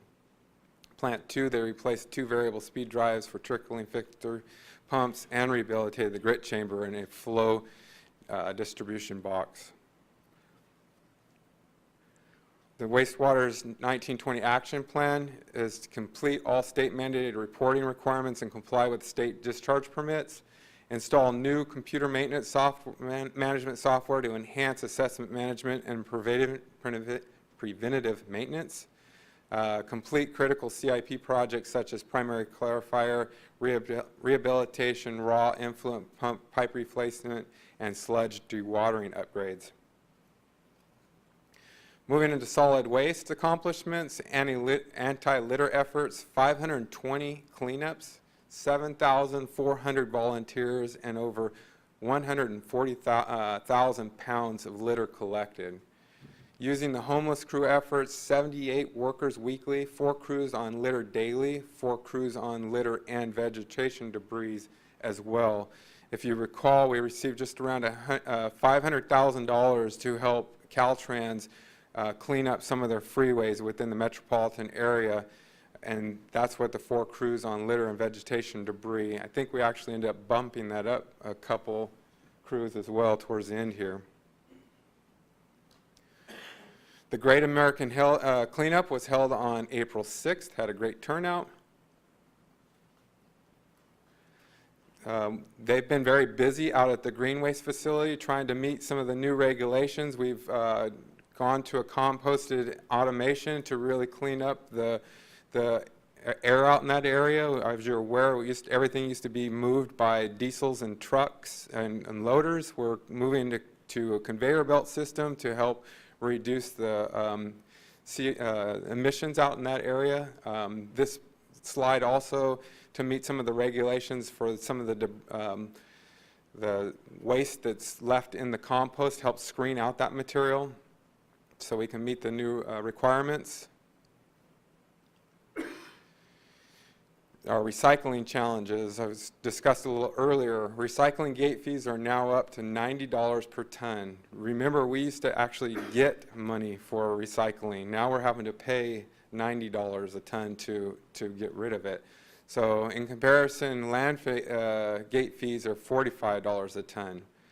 Cities are landfilling mixed recycled paper due to the lack of outlets, but the city is the only city composting mixed paper to avoid landfilling it. So we've actually taken it to the green waste facility and are composting it with the rest of the greens materials. And it's been breaking down and doing very well. Solid Waste 1920 Action Plan is to continue anti-litter efforts, develop new uses for surplus wood chips, and continue outreach for commercial recycling. Moving into our 1920 Capital Improvement Program. As you can see, there's $93 million for all the departments. However, Public Works is $62.9 million. Street improvements, ADA improvements, median improvements on Niles Street, CDBG areas. We have street light upgrade in the Bill Park, sidewalk improvements near Brundage Lane, Union Avenue, curb and gutter, sidewalk and street improvements in La France area and Oleander and Castro areas, and then pavement rehabilitation in Old Town Kern. And then we also have our citywide pavement maintenance, which is our streets division's paving. Continuing on pavement rehabilitation, we have 3 projects, Brundage Lane from Washington Street to Oswald Street, and then White Lane from South H Street to Kinney Street, and Buena Vista from White Lane to north of Harris Road. And that project, the last 2 projects are both SB1 funded. Bike and pedestrian improvements, which are TDA, is pedestrian improvements at Brundage Lane. Kern River Parkway rehabilitation, that's the multi-use path on the Kern River, and then pedestrian improvements on L Street.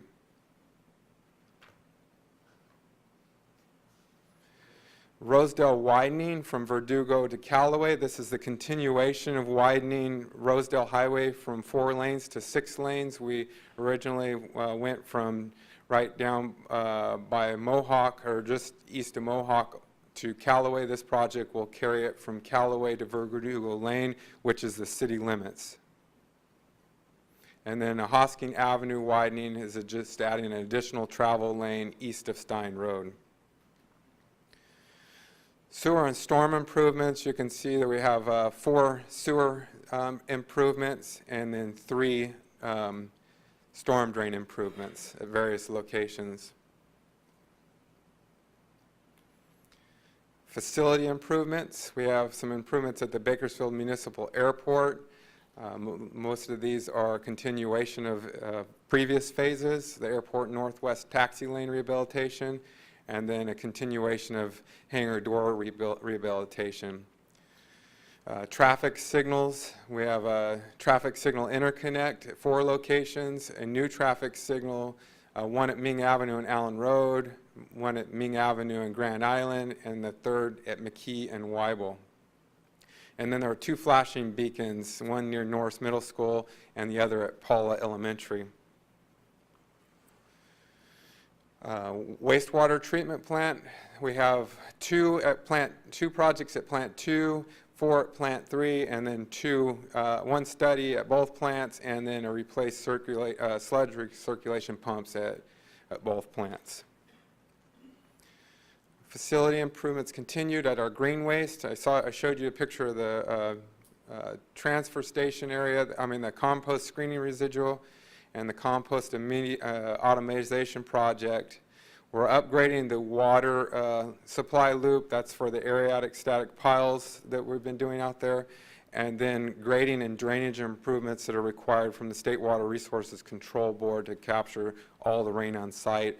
And then we have a modular building replacement. We have some double-wide trailers that are out there that are starting to fall apart, and you can look through some of the floorboards in certain places. So this project is critical to get staff in the appropriate place. Miscellaneous projects, re-roof City Hall South Annex, replace the HVAC at Corporation Yard Building A, replace fire alarm system at the Convention Center, and then replace main doors at the Convention Center, and the repairs to the animal care facility. Continue with moving into the Bakersfield Public Safety and Vital Services measure.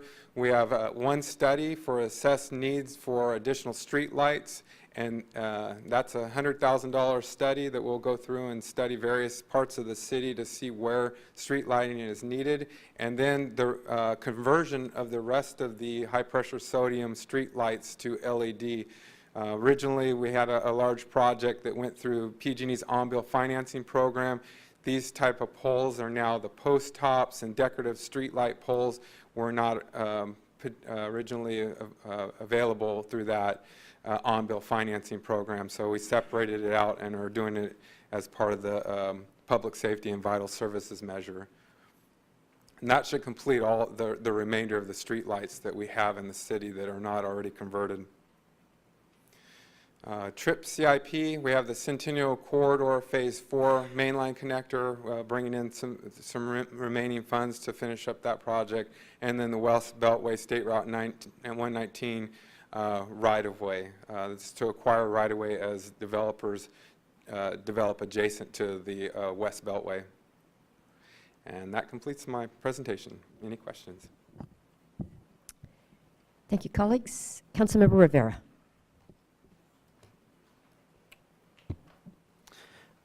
Thank you, Mayor. Thank you, Nick.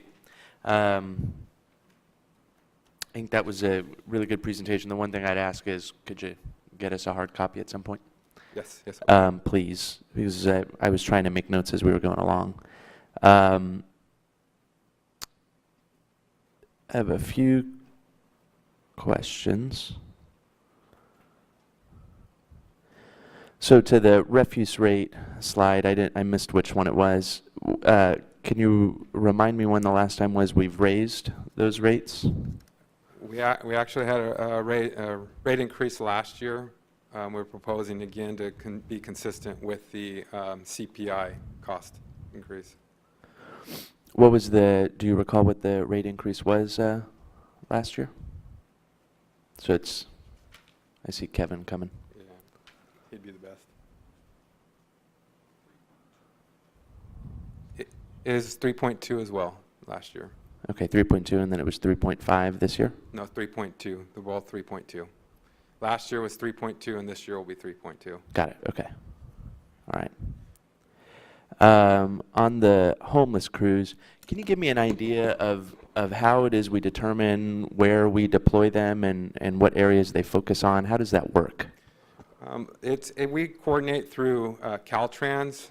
So Caltrans provides a lot of the funding for the homeless crew cleanups, both on 99 and 58, and then the city, working through sponsorships, works on the West Side Parkway, and we coordinate with Caltrans on when they're going to be working on 99, when they're going to be working on 58, and when they're going to be working on the West Side Parkway. Okay, so do we ever deploy those crews then into actual neighborhoods to say, do, you know, bulky waste cleanups or alleyway cleanups? Or Kevin, that's and Kevin's received a few requests from me recently on that. A majority, since the funding comes through specified, whether it's through KernCog or Caltrans, it has to be within a state route system. And then Okay. the West Side Parkway is sponsorships directly for the West Side Parkway. There are other programs that we use, like Water Resources has a program with the Homeless Center that will help clean up the river channel, and then Development Services also utilizes the Homeless Center for cleanup. So a lot of the departments use them for various functions, but for the litter crews that we're talking about is specifically for the roadway improvements, the state routes and the West Side Parkway. Okay, so then, I can't remember the gentleman's name now, but it was someone Sal Moretti always used to deploy, and he would do bulky waste pickups in. I remember sending quite a bit to him in Southeast Bakersfield in Ward 1. Do we still have that program? Is it just that one individual, or? We do have that program, and we are branching out to the Bakersfield Homeless Center to try to start up a bulky item. Sure. Where it's dropped off at the curb. We do utilize vendors to help with help manage that workload. So maybe that's who you were talking to in regards to. No, Pickup? I mean, it was a city employee. Oh, a city employee, yeah. Yeah. No, okay, we have our own, we have two crews that do bulky item pickup, but we also contract out on a smaller scale to vendors to help pick up Okay. bulky items. And is that simply complaint? Is that a complaint-driven process, or do we have folks actively driving around looking for it? It's not really a complaint. You can actually call for the service. Okay. I think, is it 2 a year? Yeah, Kevin can help describe the program. Let me try to shed a little light here. I think I know what you're getting at, Councilmember. It's one of our field supervisors you're familiar with is Robert Manuel. Yes. He runs the That's- crew yeah. that abates illegal dumping and performs bulky item removals on request. Okay. He's just a one-man team, right? He's got a small army under him. He does, okay. But he is the one that makes all those special things happen. And that is done through our crews to the extent that we're picking up debris that is either illegally dumped or placed out properly by someone that calls in. To your earlier point, the homeless center crews are not dispatched to do neighborhood cleanups on the city expense. There has to be a sponsor funding that of some sort. Okay. Or we meet a neighborhood group halfway and perform the removal of things that they gather up. Okay. That help? Yeah, absolutely, which I think is great. I guess, you know, the reason I'm asking about, say, Robert's team, for example, and the bulky waste component is because we all know there's a good group of folks who don't seem to understand that there's a legal way to dump stuff, and that we'd actually even pick it up from them if they'd let us. And so instead, if we went and drove around in the neighborhood right now, or south of California Avenue, we could probably end up picking up 20 different mattresses thrown in different emptied lots. So I'm just trying to understand whether or not we have kind of like an active set of eyes looking for that and picking it up as it happens, or do I need to drive around more often and find it? Well, One member on the dais texts us almost daily with a photo of something to pick up, and that's a great job. We love the patrol. We also have our employees that are in the boom trucks, as we call them, that pick up that stuff. They actually have places they go automatically with Okay. illegal dumping, so that. Okay, all right, There's more than we can get, though, so any resources are appreciated. okay. Thank you for that, Kevin. On the light study, I couldn't remember if you said, Nick, it had been awarded yet, but what's the timing on completing that? So the light study is part of the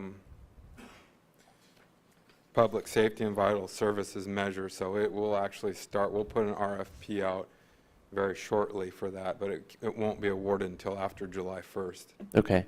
Is it, my assumption is that one of the standards it will be looking at is safety and where there are maybe higher concentrations of activity? That's correct. Okay.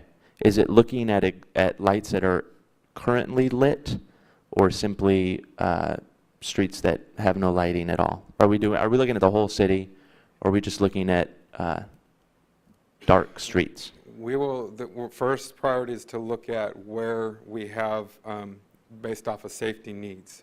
Okay. So they'll look at safety needs where, for instance, where a police department has a lot of response activity to, Okay. or there's high usage within that area. And then second, we'll look at whether it's an infrastructure expansion or if it's new infrastructure, because obviously new infrastructure is going to cost a lot more than an infrastructure expansion.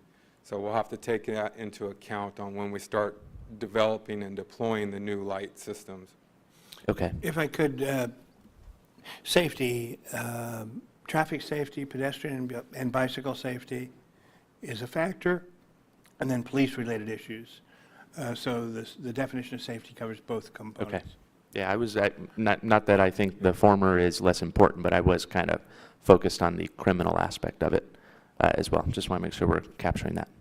And then I think the last comment I'd make, and it's related to comments I made at our last council meeting in the council goals discussion related to street maintenance. And I don't know that I necessarily see it here, but then I also don't have all the numbers broken down from me right now, or at least I couldn't write them all down. So, you know, I at the last meeting thought that there really was a very strong correlation between improving quality of life in the city and ensuring that our streets are keeping up with that. And that wasn't just I referenced the conditions of those streets and maybe setting a goal to improve them, but then I think that there are elements associated with median improvements or other things that might enhance the look of our streets that I think is very important as well. I don't know that I necessarily see that here, and so maybe, and Nick, maybe you can help me understand how the different funding mechanisms you broke out are really trying to get to that. I think that'd be helpful. Or where you mentioned there's a significant increase in how much we're spending on streets. So help me kind of understand how we're prioritizing the deficiencies we have with the conditions of our roads. So I brought up the local road maintenance and right-of-way improvements slide for you to reference. As you can see in the general fund, we're proposing $11.4 million capital outlay, $1 million. MAP 21, that's our federal, that's our RSTP program. And then CDBG, we're at $1 million. And then gas tax is $6.5 million. And then Senate Bill 1, the 6.4. The gas tax is fairly new because that used to be applied to the TRIP program. So that now is being all directed towards the local road maintenance program.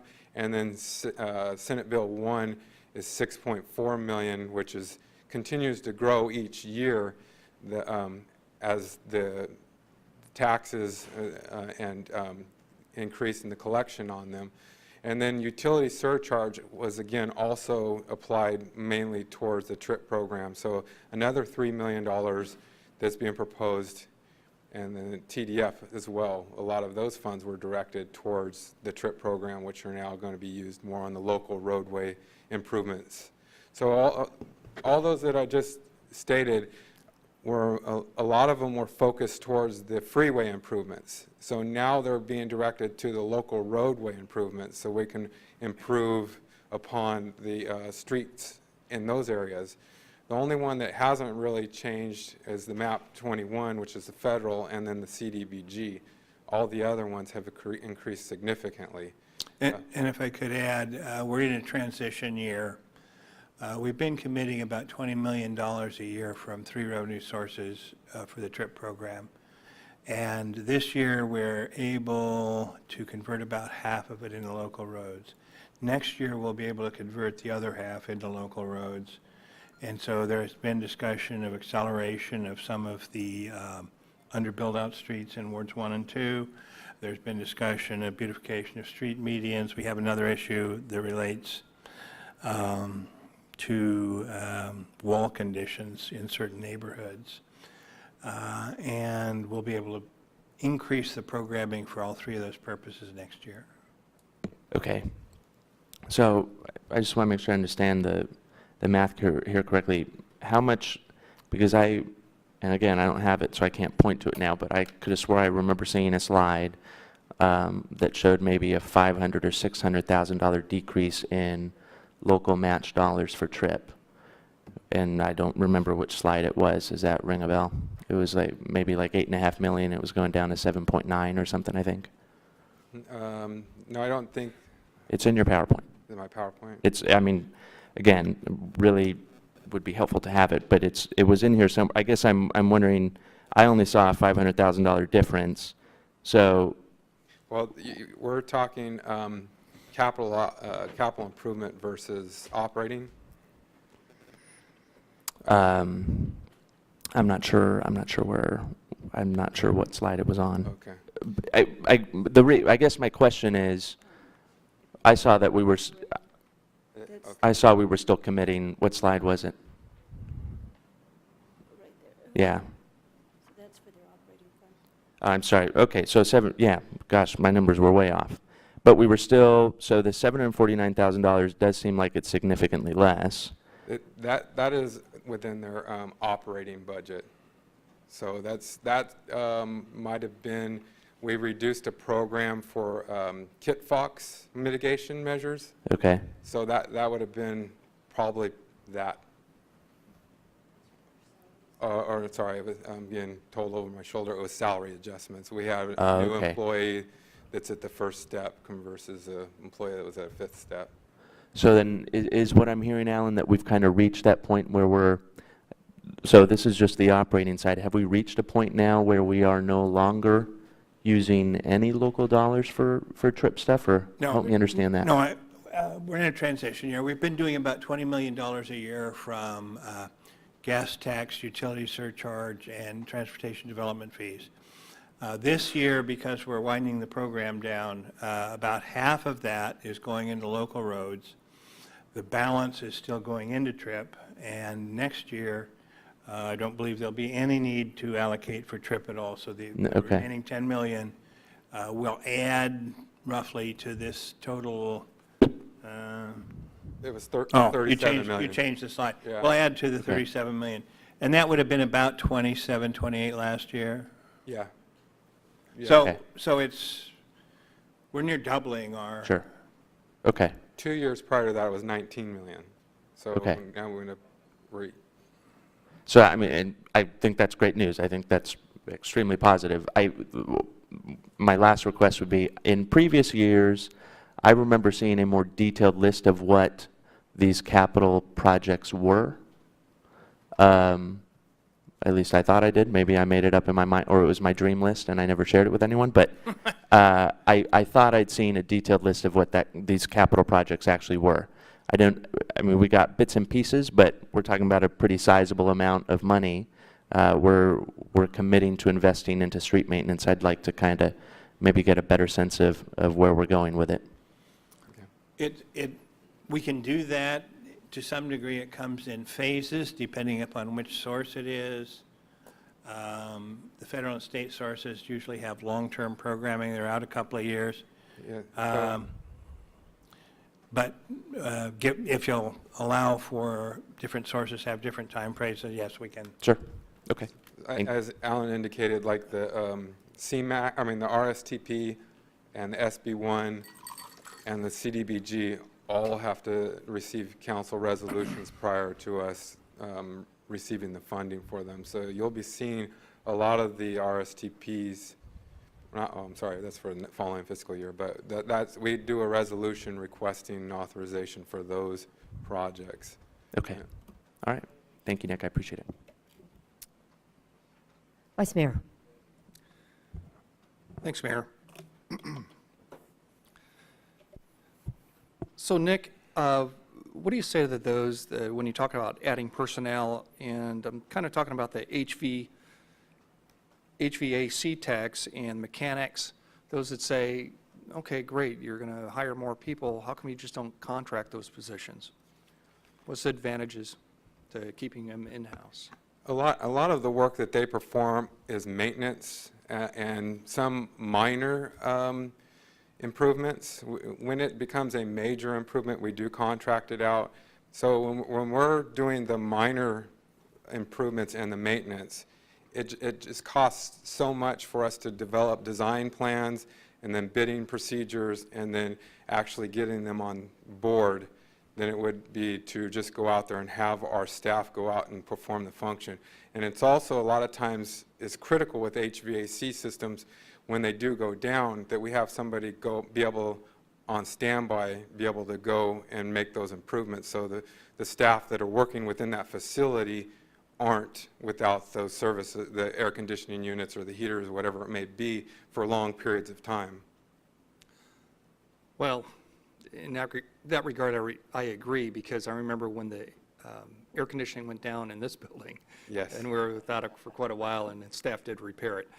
I was on your website last night, and I was looking at your news and highlights, and you have a lot of wins, you know, with TRIP and et al. And all your projects that you're doing, and I didn't see those on there. And I'd really like to see those reflected on your site and really show the community what you're doing.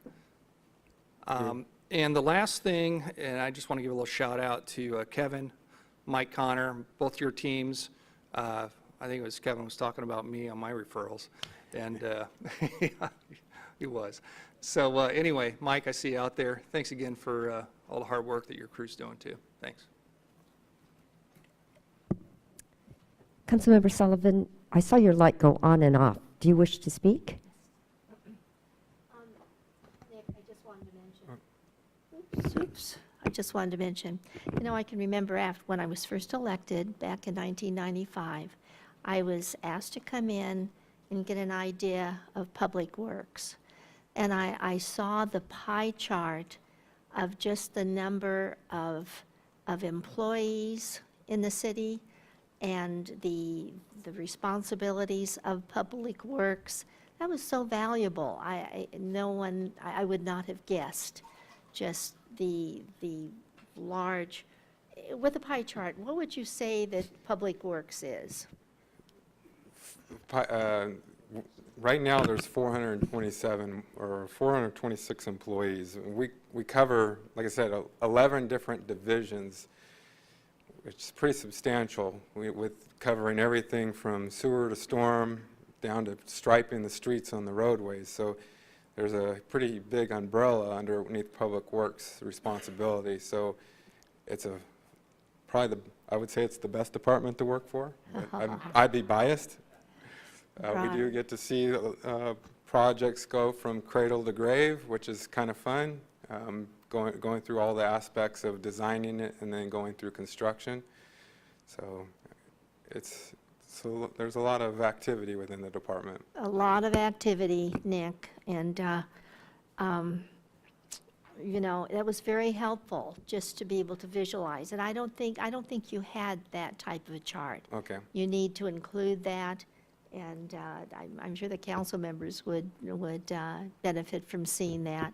It's about the only way you can really visualize just all that is within Public Works and in proportion the number of employees you have. So you took over for your dad, right? No, well, my dad was in development services. Okay, that's right. I followed Raul. Yes, that's right. Oh, yes, Raul is the one that asked me to come in. Yeah. Exactly, yes. And I'm just, it's been so amazing from coming toward town on 99 from Ming into town and see the Bell Terrace overpass. Yeah. The way it was taken down. And then now, just even this morning, I realized just the progress that's being made. It's really something to witness. Yeah. Just the huge projects, and it's just happening. So, and also I mentioned several meetings ago that 23rd and 24th, the most traffic in town. And definitely delays, but not that much. Just the major work that's being done, so you guys are doing some good planning. And I wanted to ask also, now replenishing the greenery on the freeway, is that going to be Caltrans? Under whose responsibility is that? That would be Caltrans's responsibility. Maybe you're not aware, but over the past several years, they put a restriction on any additional landscaping. Now that the drought is over, maybe they've changed their position on landscaping. I did place a call into Caltrans last week. I'm waiting for a response, but my initial request indicated that they have moved back into providing landscaping into their projects. Well, that's good. That's good, Nick, because I'm not really that aware from downtown north, but certainly on the south end. And do you have any idea what the timing is going to be on that? I do not. As you're aware, we're going to be in construction for the next 3 years for that whole area. With the Bell Terrace Bridge and then the Centennial Corridor connector, they will all touch 99 from just south of Ming Avenue all the way just north of the 58 crossing. So it will be at least 3 years before anything could happen due to all the construction activity. I see. That's interesting and helpful just to be able to visualize. So, Holly, we are really fortunate to be able to struggle through such a huge project, but it'll, serve us well for the next many years. So, anyway, good report, Nick. Thank you. Thank you. Thank you, Mr. Fiddler. We have a request for a 5-minute break, so we'll reconvene with Developmental Services. Ms. Kitchen? Okay. Good afternoon, council members. First, I wanted to say typically I would counter Nick's comment about the best department to work in and tell you it's Development Services, but there's probably another one I should add to the list as well. So, so that being said, I'm standing in today and presenting the Development Services budget to you. This will be my last presentation of a budget, but I do have with me Kevin Coyle, the Planning Director, Mark Fick, the Assistant Building Director, Misty Eaton, the Business Manager, and as well as Cecilia Grego and Nina Carter from the Economic and Community Development staff. And apologies, I'm getting over a cold. So this year's budget, like many of the others, will have a very notable change. It's much more than business as usual. As part of the Public Services and Vital Safety measure, there are 2 new programs being brought forward within the Development Services Department. The first is a Homeless Housing Initiatives and Services program. The second is an Economic Development program. And those 2 programs will be implemented through 3 actions within the department. The first is the addition of a rapid response team within the Code Enforcement Unit of the Building Division. The second is a fully restored Economic and Community Development Division within the department. And then the third is a restored Associate Planner position within the planning division. And I'll elaborate a little more on what those mean in just a moment. But first, we'll take a look at how this impacts the organizational structure of the department.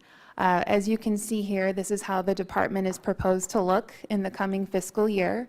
The blue sections represent the existing staff and existing divisions. You'll see the planning division and the building division. The green is the addition of new staff through Measure N, or the Public Services Vital Safety Measure. The first is the addition of that rapid response team within the building division, as you can see here. The second is the addition of that third division, Economic and Community Development. And just as a quick reminder, this is the restoration of what used to be a full standalone department for the city of Bakersfield prior to the dissolution of the redevelopment agencies by the state in 2012. And then the last addition is that associate planner position within planning. Just a quick look at how that impacts the overall staffing levels within the department. The addition of these 17 new staff this coming year brings the complement up to about 80 staff, which isn't quite the full extent that it had in 2009 and 10, but it's getting close. As you can see, the most notable change again is within that Economic and Community Development division through restoration of that staff. Now look at the numbers. The overall budget proposed for the Development Services Department is $16.8 million roughly, and that's distributed here. That does represent a 57.9% increase over last year's adopted budget.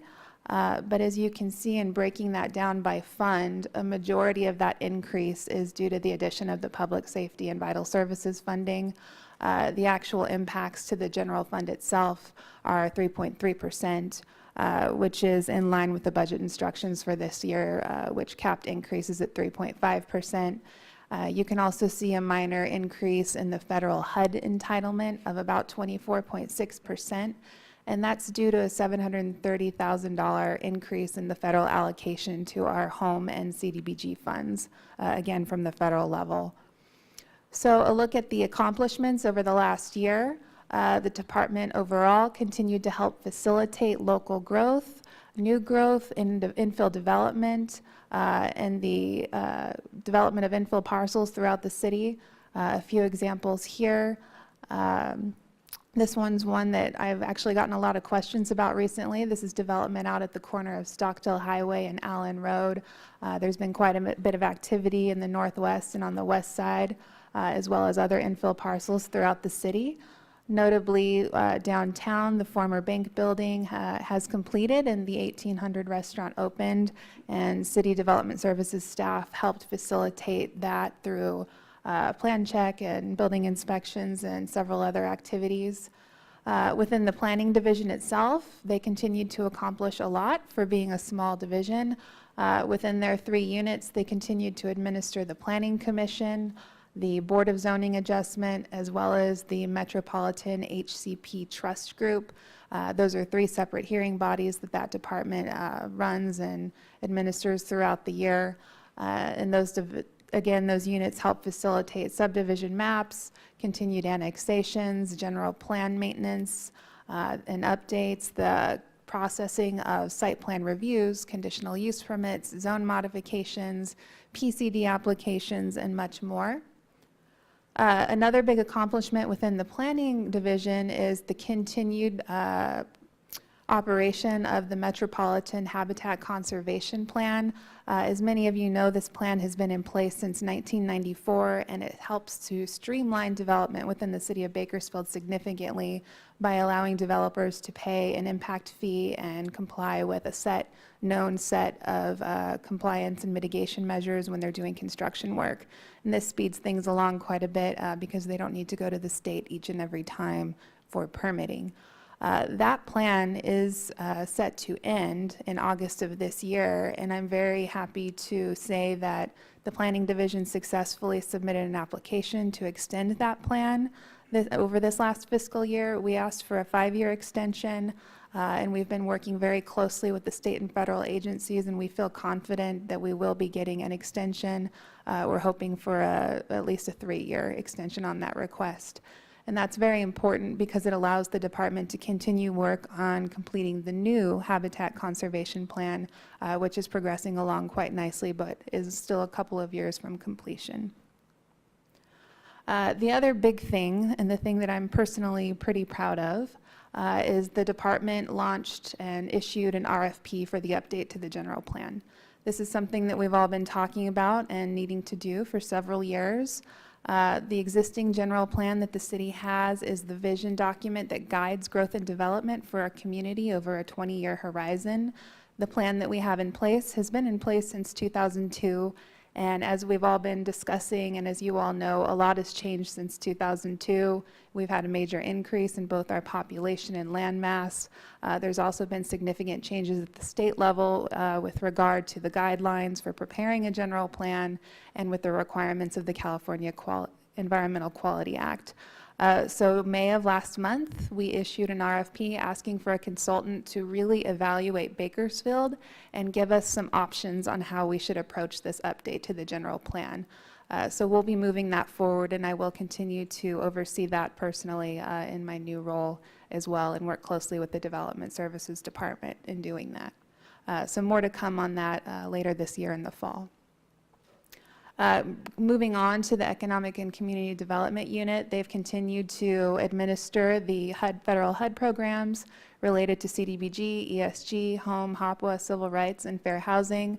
They've also continued all of the required monitoring and compliance activities, the Historic Preservation Committee administration, economic and business outreach to a limited degree, the launch of an EPA Brownfields grant program, and much more.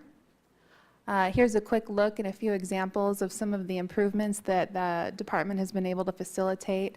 There have been improvements at the McMurtry Aquatic Center, as well as installation of Bakersfield senior gates, or gates at the senior center. The continued installation in coordination with the Public Works Department of curb gutter, sidewalk, drainage, and other improvements within qualified areas. Over this last fiscal year, those improvements focused on the East Terrace, Wilson, and Oleander neighborhoods. And last month, your council approved the action plan for next year's improvements, which will continue several of these projects. The department also helped provide funding for the police department and worked with them to fund the impact team, which gives increased services to the areas shown here. And then moving on to the building division, they continued to operate the riverbed encampment operations and worked closely with Public Works, the police department, Parks and Recs, Water Resources, and others to do that. Continued to provide development and guidance, issue plan checks, building inspections, et cetera, and are continuing to work towards looking into software upgrades to further streamline our permitting processes. And a quick look at the permitting numbers. As you can see here, overall, there were 11,142 permits issued last year. That's holding pretty steady for the last several years and still reflects an increase over the low of 08 and 09. And digging down into the residential, single-family residential permits, we're right around 1,200, which again is staying pretty steady over the last several years. And then a quick look at the residential solar permits.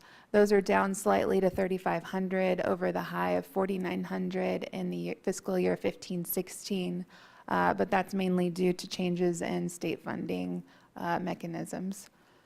So now moving into the goals for the department. We'll start with building. There's a building code update coming in 2020, so Mark and Phil and the others are getting ready to update the building code, and they expect the usual increase in permits at the end of the year ahead of the code change. But there are several new goals for this division related to the public services and vital safety measure.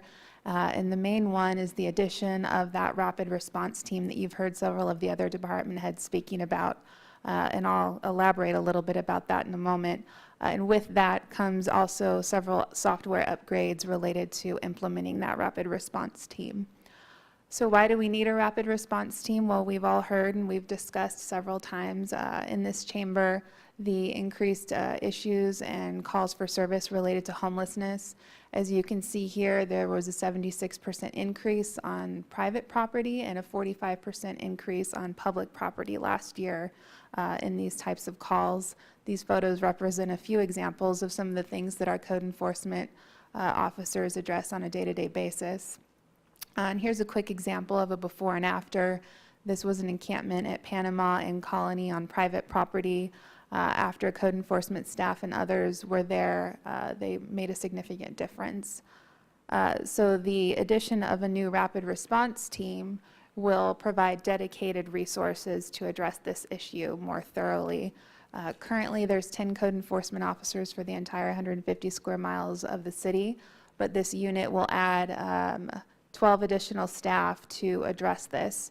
And instead of working the typical business hours Monday through Friday, this staff will have expanded hours to really address the needs, because we've been hearing that many of the homeless issues require a response on weekends and sometimes into the evening.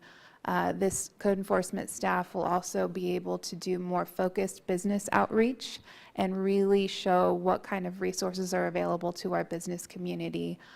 There will also be improvements and changes made to our mobile app so the community can more effectively report these, add photos, et cetera.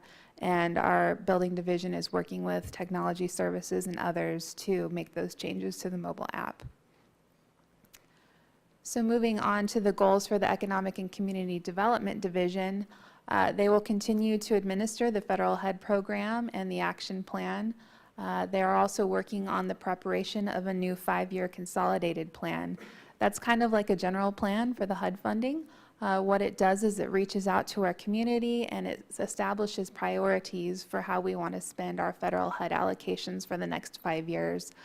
There's several public campaigns and ongoing outreach events going on right now for that. If you're interested in hearing more, I'd be happy to chat with you about it separately, or you can go to our website to see when the next community meetings are. And that staff will also continue to work on administration of new funding coming in from the state to address homelessness. In addition to that, of course, being a new division, there are a lot of new goals that this division will have related to the public service and vital safety measure. Those are highlighted here. The first goal will be the eventual construction of an emergency housing facility and an affordable housing facility. I'll elaborate a little more on that in a moment. And then the allocation of funding for homeless services and expanded community involvement.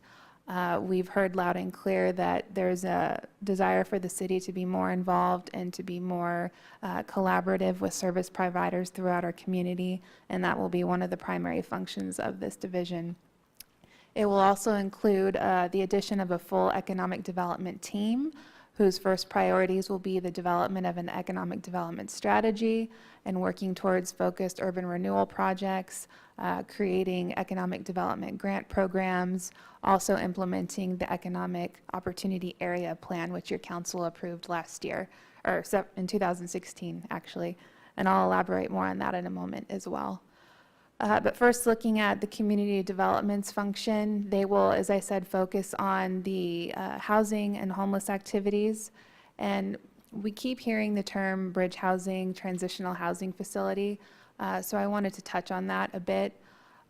This is an emergency housing project, and there's a one-time allocation of $4 million in this year's proposed budget for the construction of this type of facility. This came about because we've heard from service providers and from other cities and jurisdictions that there simply are not enough low barrier beds in our community.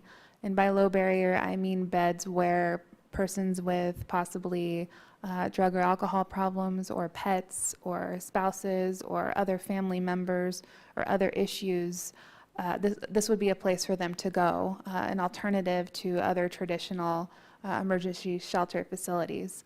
The city understands and staff understands that this is a very complex topic and not one to be taken lightly. So I would say that we're in step one right now, which is outreach and researching. We're looking at several case studies. There are several other cities that have done this, notably San Diego, Los Angeles, Sacramento, and our staff has heard that they've had varying levels of success. Some have done it right, some have made some mistakes along the way. This is very much an evolving topic. So I will be working with staff, and community development staff will be going out and meeting again with service providers and talking both at the state and local levels to figure out what the best approach is. We'll also be looking at how this facility should be operated and figuring out best practices to do that. So moving into the last section is the goals for the Economic Development Division. And those, again, will include the addition of one division manager who will oversee the division. And they will also work to develop a citywide market analysis and economic development strategy. And they will also fund $100,000 into each of the economic opportunity area zones. And I'll elaborate on that a little bit here. Just a refresher, the Economic Opportunity Area Plan was something that was adopted by the City Council in April of 2016. It basically uses the tax increment changes to finance economic development programs. And there was a base year established in 2014 for the property tax value of all of the properties within the zones. There were 7 designated zones selected at that time. And then the idea is that once this Economic Opportunity Area Plan is activated, there would be programs put into place that could be grants or something else or other awards to fund physical development, create infrastructure improvements, or do other things to help spur business and growth and positive change within these areas. So that all being said, we know that that plan has been kind of on the shelf since 2016. It's aged, things have changed, council members have changed, and priorities have probably changed. So one of the first missions for the Economic Development Unit will be to kind of refresh this plan and bring it back before the council and really dig into the details and see if there are priorities we want to change or a structure that we want to change. And then just, oh, I lied, there's one more to go. The Planning Division, their goals for the year are, of course, to get that MBHCP renewed and to also complete the preparation or move towards completion of the preparation of the new HCP, and then continue to work on development and design standards.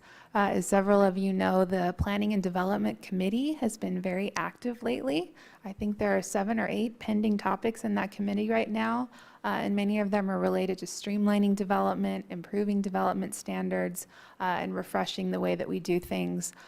So the Planning Division will be the lead in bringing several of those forward. They'll also be working towards implementation of the Making Downtown Vision Plan, continued administration of the Board of Zoning Adjustment and Planning Commission, and then, of course, launching into the update of the general plan and working towards other processes to enhance permitting. And so with that, that completes the presentation, and I'm available, as is staff from the Development Services Department, for any questions.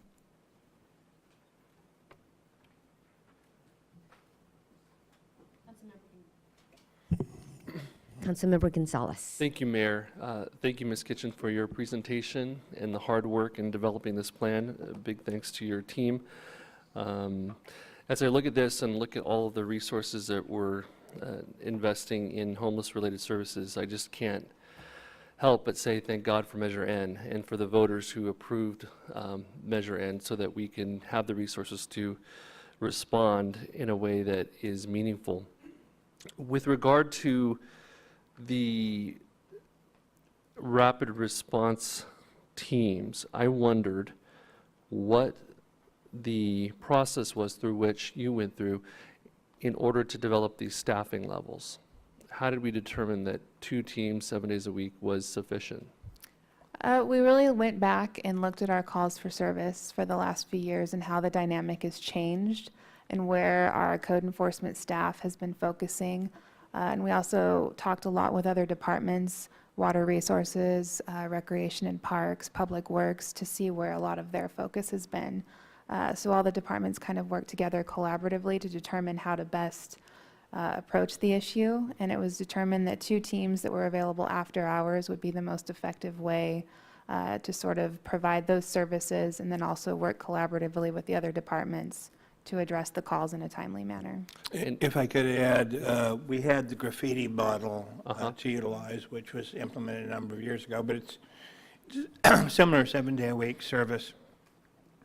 And in the case of development services, they had no staff with time to dedicate to this function. Parks and Rec has a smaller allocation because they have backup staff on hand, so they can cover the 6th and 7th day of the week more easily than development services. So there is a little differential in the allocations, but that's why. Yeah, I appreciate that. So resident calls in for service, the response time is within 2 days, is that right? Or 24 hours?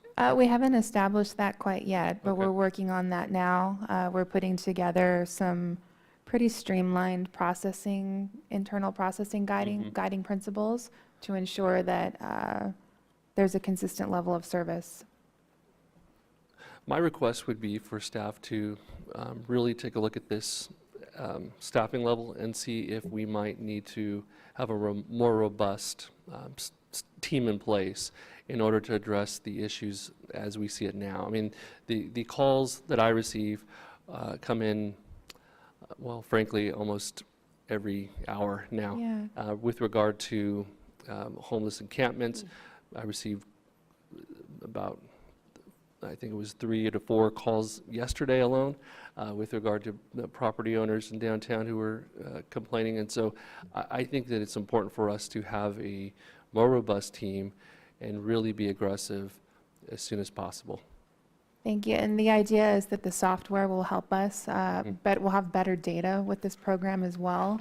I've asked staff to work with the software provider to ensure that there's an accurate report that comes out to show when is a complaint coming in, when is it responded to, when is the follow-up taking place. So that data should give us a better indicator after we've been in progress. That's fantastic. I appreciate that.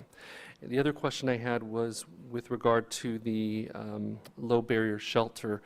You and I have had many conversations offline with regard to this idea. Obviously, we need beds now. And so I wondered what your idea was in terms of moving from planning to actually, opening for business. As I said, it does take some time. Given that we don't have a lot of the staff on board yet, we've been a little bit limited in our ability to research, but we have set up several meetings that'll be taking place over the next 30, 60 days with other cities that have done this before, and we've also been doing research on our own on what the costs would be. There's several different construction models ranging from a temporary tent-like structure all the way through to a more fixed structure. So in terms of opening, I don't know if we have set a date certain at this point. Well, I can't give you absolute certainty. I can tell you what some of the issues are. We have been searching commercial structures and available alternates. Most of that has not shown a lot of promise. So we are looking at Wheel Park, and there's a zone change being processed on Wheel Park that is moving through the system and headed to the Planning Commission in June. On Thursday, yes. Should that be the site selected ultimately by the council, then the county owns property in the area. Right. They have volunteered to supplement that with some of the facilities on county-owned property. The biggest problem is that the homeless service providers are overwhelmed and working hard, and it requires a lot of analysis and thought and liaison with people in mental health, people in the medical community, others, to establish the criteria under which you'll operate. So right now, we're looking for the availability of a consultant or somebody who can provide additional man-hours and expertise to that task. I don't think we've found this party yet. We haven't yet. There's certainly a lot of providers out there for construction materials. I think we get solicited on a daily basis by vendors and possible people that want to come in and build something. Now, that's not, Yeah, but on the not the problem, operational is- Right. side. it's how do you divide up the different groups? Male, female, those with children, those with animals, those with partners. How do you screen? To what degree do you screen? Is there both psychological and medical screening? And how many resources do you need to do those things? Those are the problematic areas and the areas where these tours to other cities we're hoping will reveal model. Okay, I appreciate it. Thank you. Vice Mayor. Thanks, Mayor. Thanks, Jackie. I'm in line with Andre on rapid response teams.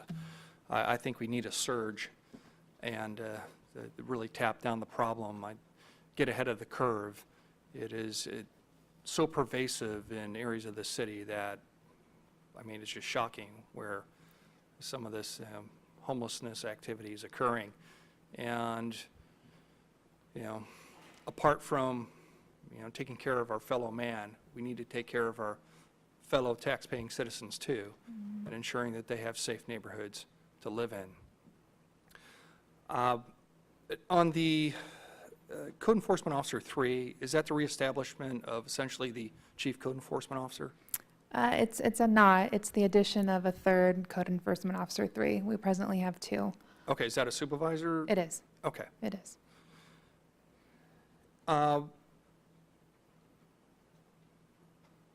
As we expand the code enforcement officers, and just like we're doing with the police department, and I'm sure the chief has a plan over there, and I just want to make sure, and I'm sure you do, have a plan too that the new code enforcement officers coming on, are they going to have the equipment, the proper PPE, protective Absolutely. And that, equipment yes, we've budgeted for that in our proposal to ensure that there's all new equipment, training, and everything in place. Okay.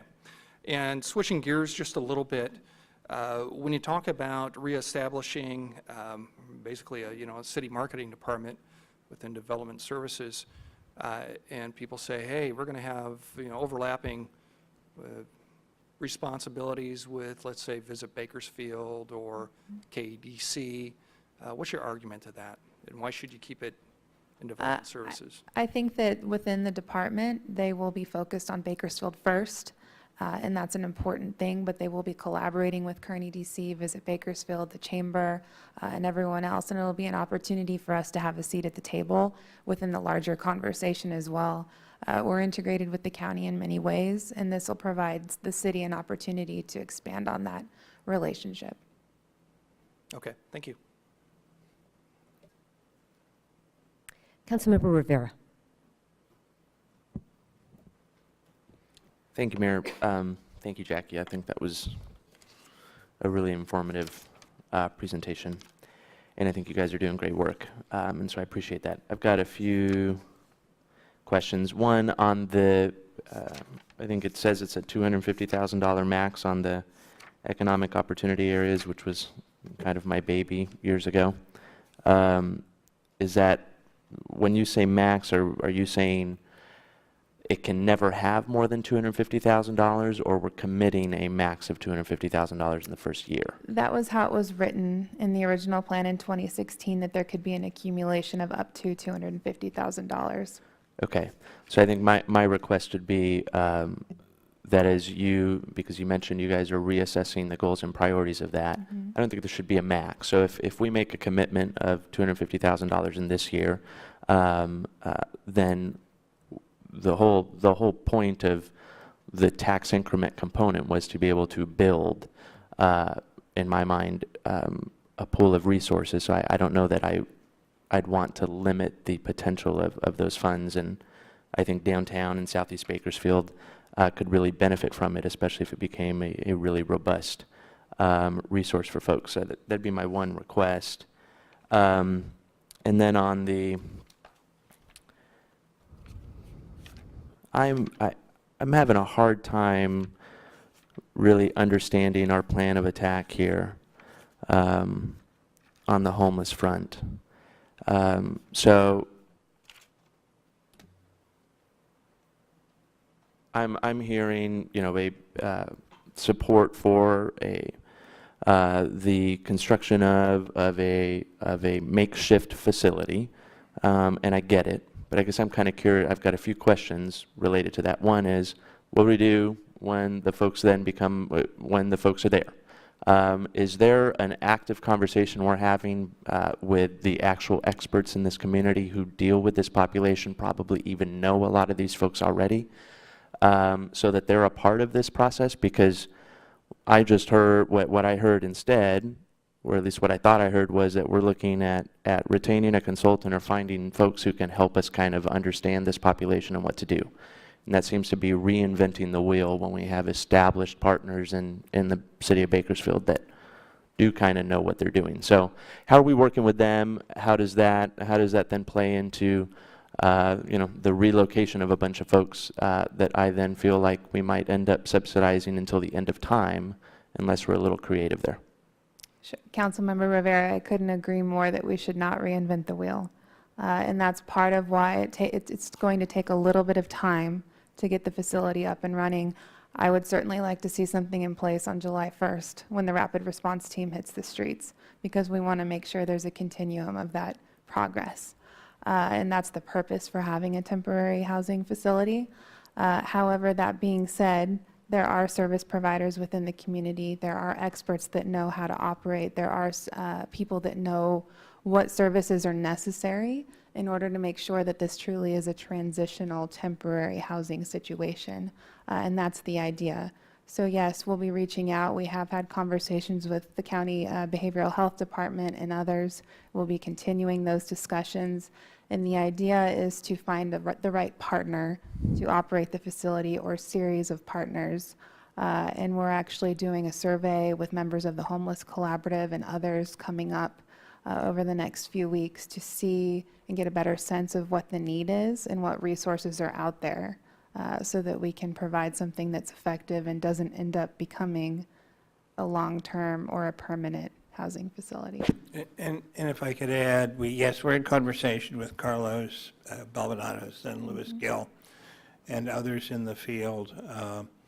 We recently provided financial opportunity for each of those two agencies to add 40 beds to their own facilities, which has engaged them considerably. As you probably saw, one of them generated quite a large turnout at a BCA meeting recently.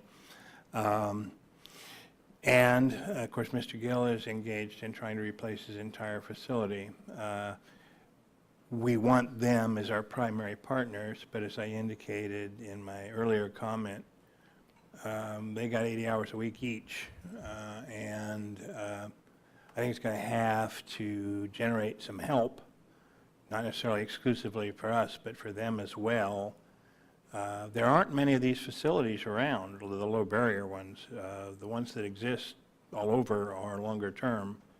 And so we've got half a dozen maybe models, some of which have been good and some of which have been failures, to learn from, to try to pick up the lessons on. When it's fully functioning, the rapid response team will be referring people there that we displace, and they'll be displaced more often than they're accustomed to.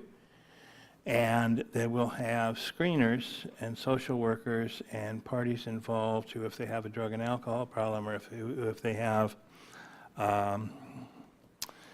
PTSD and need care, can hopefully get them to that. It isn't intended to be their permanent home. It's intended to get them into an environment for some of those with the most difficult problem, where they can receive treatment and an introduction to people who can help them and break them out of that system. That's the goal.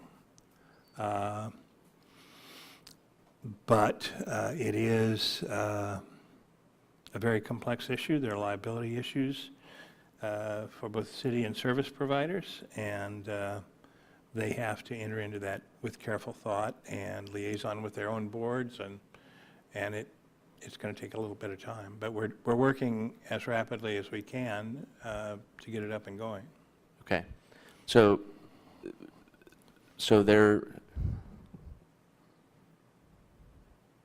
I mean, I've missed meetings, and I miss meetings because half the time I have to be in Sacramento for my day job. And Sacramento's got a serious homeless problem, and they've spent quite a bit of money doing all sorts of different things up there that, They're not the top model. I don't think it's been very successful. But what I observed, and I observed it last week, what were law enforcement officers on foot in downtown Sacramento who would approach a homeless individual who clearly had mental health issues. And they're not empowered or otherwise have the ability to haul the person off. So they'd ask them, do you want to go down to a shelter? Can we get you something? Can we do something? You want to know what that person said? No. So I guess I'm just trying to understand what case management component we'll employ with our rapid rehousing, or not, with our rapid response team. Because if we don't have it there at the beginning, or if we don't have folks from a shelter or folks from whatever agency it is we're partnering with at the beginning, I'm not convinced you're going to get folks to a facility to begin with. And I don't see, at least in the conversations I've ever had with a code enforcement officer, their job specification hasn't necessarily included being a case manager or a caseworker in the past. And I feel like there's a little bit of a disconnect there. So if we're not going to hire the person, and I get that, then we should put our money where our mouth is, and we should be giving the money to those same folks that I think we're admitting are overextended, so that they can do it for us or help us with it. So I just really hope that that's kind of the way we're thinking about it, because with absent that case management component, we're going to get absolutely nowhere. That's all I have. Thank you, Mayor. Councilmember Rivera, if I may add, I've been in touch with many of the service providers locally and have been communicating with them on a regular basis. Flood Ministries, for example, the Bakersfield Homeless Center, and the Mission. And from what I understand from them is, from Flood Ministries in particular, who actually does case management and goes out into the community and now has a substantial contract with Kern Behavioral Health and Recovery Services to do that work, and they've only increased the number of homeless outreach workers on staff, is that when they do engage people, there is nowhere to send them. There are no available beds. Just last week, the Mission at Kern, which serves adult single men, only had 3 beds available at any given night. And so the number of people on our streets, there are no places for them to go. My hope was for the emergency shelter, the shelter that we are investing in, is that the city will be instrumental in building the facility, but then we would contract with a service provider who has the experience to service the day-to-day operations, and then also to connect with the existing service providers so that there's a one-stop shop that then move people out of the shelter. One of the challenges that I hear from folks like Flood Ministries is that when they engage a homeless individual, it requires 17 contacts for them to be able to build a relationship that's meaningful enough for them to then move them from the streets into some sort of shelter. It's very hard to do when you can't find a person the second time. So they may be under the Garza Circle one day, and they may be somewhere in Oildale the next. And so, so again, the hope and the idea is that by connecting them to this low barrier shelter initially, that then those service providers will have a place where they can continuously work with them to then develop a plan to move them out. But the one challenge that I think we will have long term that we see in the existing shelters is moving people out of the shelters. That this is an emergency shelter. People should not be there more than 90 days, in my opinion.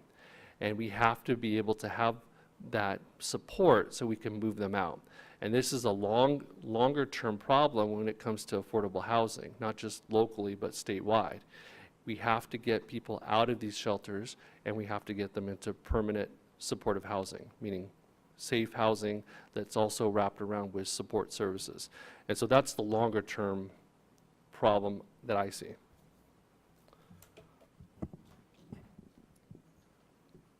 You know, these solutions all have to run concurrently, and speaking with San Diego, where they've had some degree of success, they've been able to have some leverage with where they're able to direct people because they have housing, and they were able to put up temporary shelters very quickly. And so I think I have a contact now for you that I'll be able to provide there.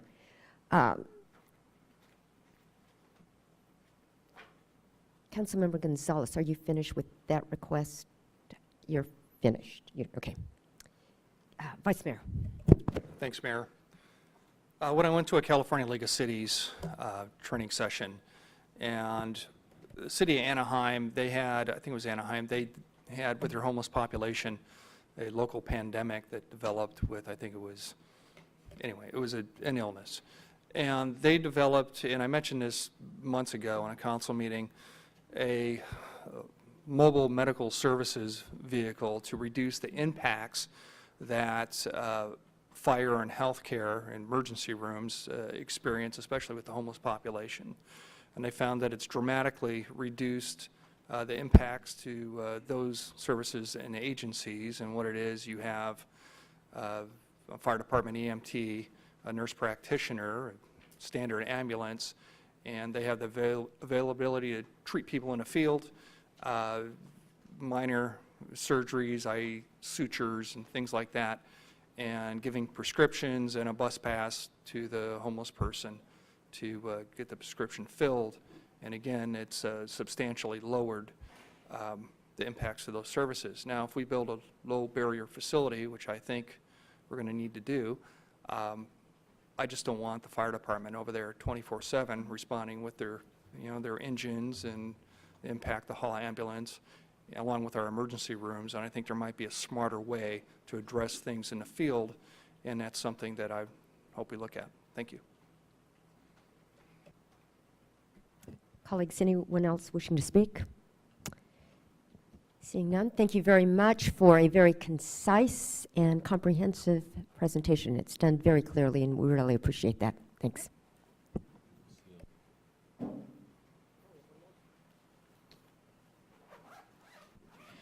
And now coming up, Recreation and Parks. You brought your whole team here.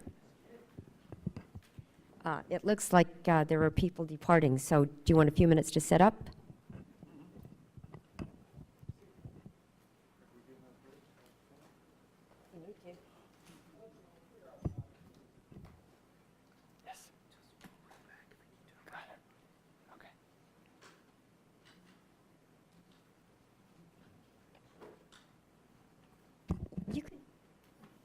Could use some of your activities on us, like stand up and do the whatever. Yeah, that's right, that's right. Little Zumba.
Coffee?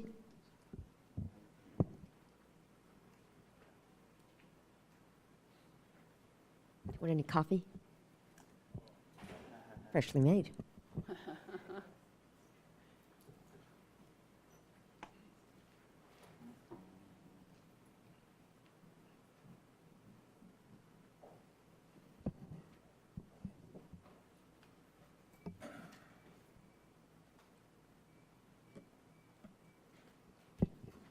Okay. Okay. You're ready to go, Ms. Hoover. Thank you, Mayor. and city council members for all afternoon, waiting for the best for the last, the absolute best. I have, it's been a team effort putting this budget together, and I have several of the team members here today.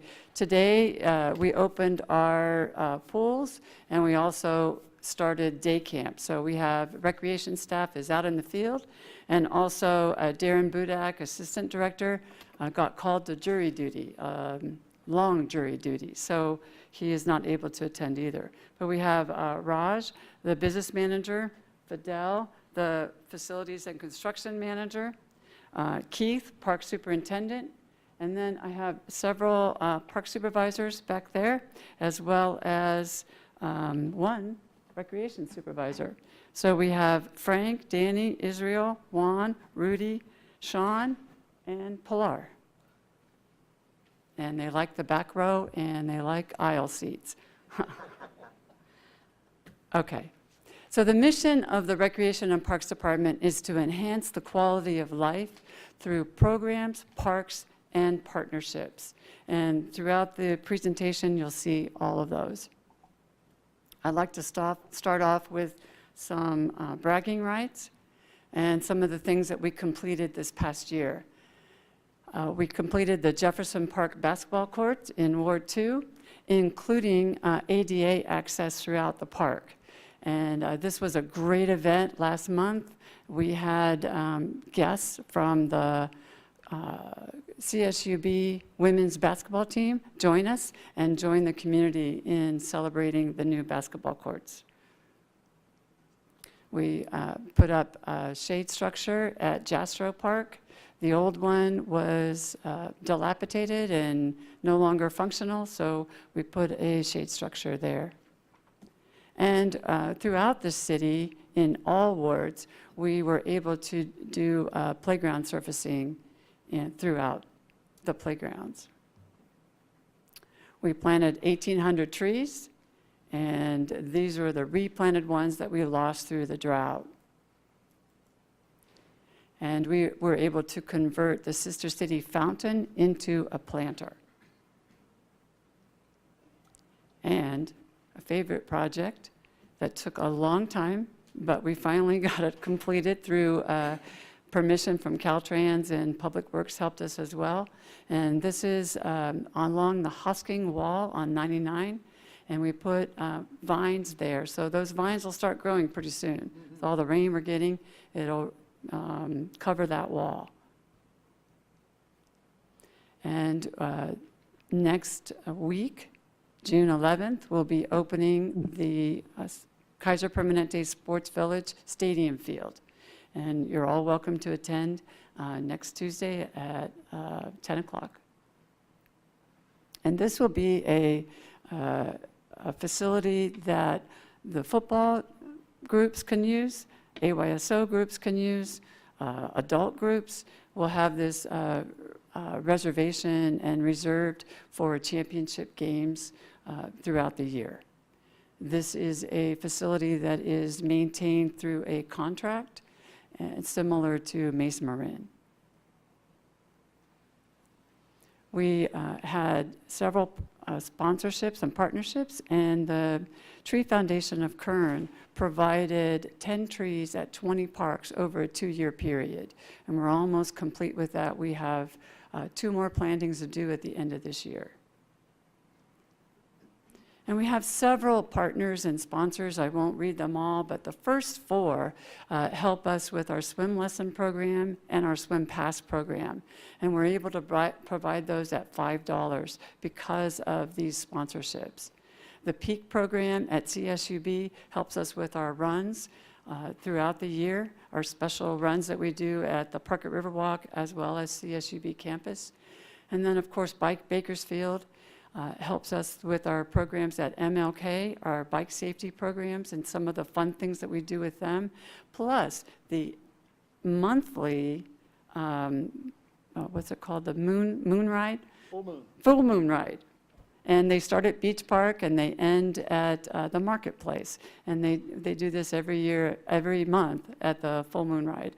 And it's a great thing to do. If you've never done it, it's just really fun family thing.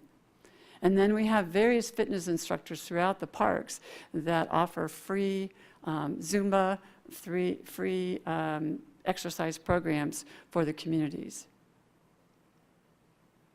And then the Cali Crown Classic Soccer Tournament at Kaiser Permanente Sports Village was sponsored by LA Galaxy, and that was a huge, huge event. Of course, we have the famous Beal Band concerts that have been going on for probably 75 years or more. And then the MLK Egg Hunt. We have Stay Focused Ministries, and Assembly Member Rudy Salas helps us put that on. And the Good Neighbor Festival also in October every year with the Southeast Neighborhood Partnership. The department by the numbers, there are several different programs that we offer throughout the year. Our league play at Mesa Marin is very, very popular. We also use Beach Park and Wayside Park for the league play. And the tournaments that occur at Mesa Marin, especially. This year, we didn't have as many tournaments as normal because of the rainouts, but normally we have about 12 to 14 a year. And then what many of you don't know or haven't heard about very much is our adaptive sports programs. We team up with the League of Dreams for the youth portion of it. And for the adult portion, we team up with several daycare centers, adult daycare centers throughout the city that provide the teams for us on softball and basketball. And then we also have the Pee Wee sports at Silver Creek. At the Martin Luther King Community Center, we have several different programs, and as I mentioned, the Camp King just started today, and they're very busy. They're full program with that. And with that program, we offer breakfast, we offer lunch, and an afternoon snack. And then during the school year, we also offer an after-school snack and a dinner for the children there at the MLK area. In aquatics, we have 4 pools, and I had mentioned about the $5 swim lessons, and we are able to offer 1,168 this year, and this current year, and then in years past, we've been able to offer just as many. And our attendance was 160,000 people in those aquatic programs. At Silver Creek and Saunders, we offer day camp at Silver Creek, and at Saunders programs, we have year-round recreation programs there. In the Parks Division, we maintain 59 parks, and we expect to open 2 new parks this year, in the next few months, actually. And we maintain 1,300 acres of streetscapes, medians, and the parks. So that's all of it, and it increases annually. And we're continuing to build. We just took on maintenance of a streetscape south of Taft Highway, and that was our first one south of Taft Highway.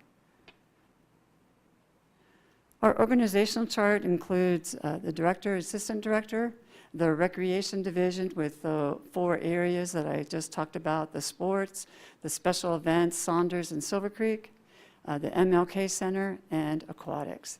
And in parks, we do have a park superintendent. We do not have a recreation superintendent, but we do have a park superintendent because of the number of staff involved there.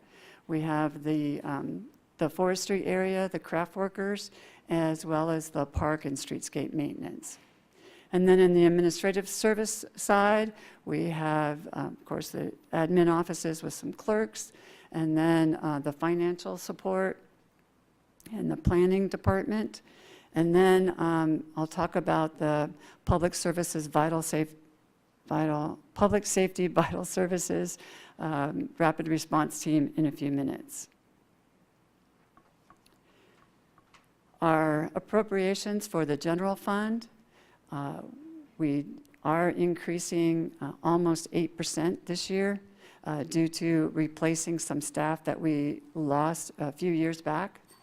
And then we do maintain the Amtrak area. And so we get a funding source for that. And then the public safety and vital services, we have $738,000 that we're requesting, and that's just for the operation. That's not for some of the capital improvement that we're going to do in this year. So overall increase of 11.5%. So the staffing in the Recreation and Parks Department is broken down in these different colors that I've been able to show for you. And the largest part of our department is the parks. 127 employees are dedicated to parks and streetscape maintenance. 12 employees full-time are in recreation. And so to provide all these programs that we provide year-round, we use many part-time and seasonal staff for those programs.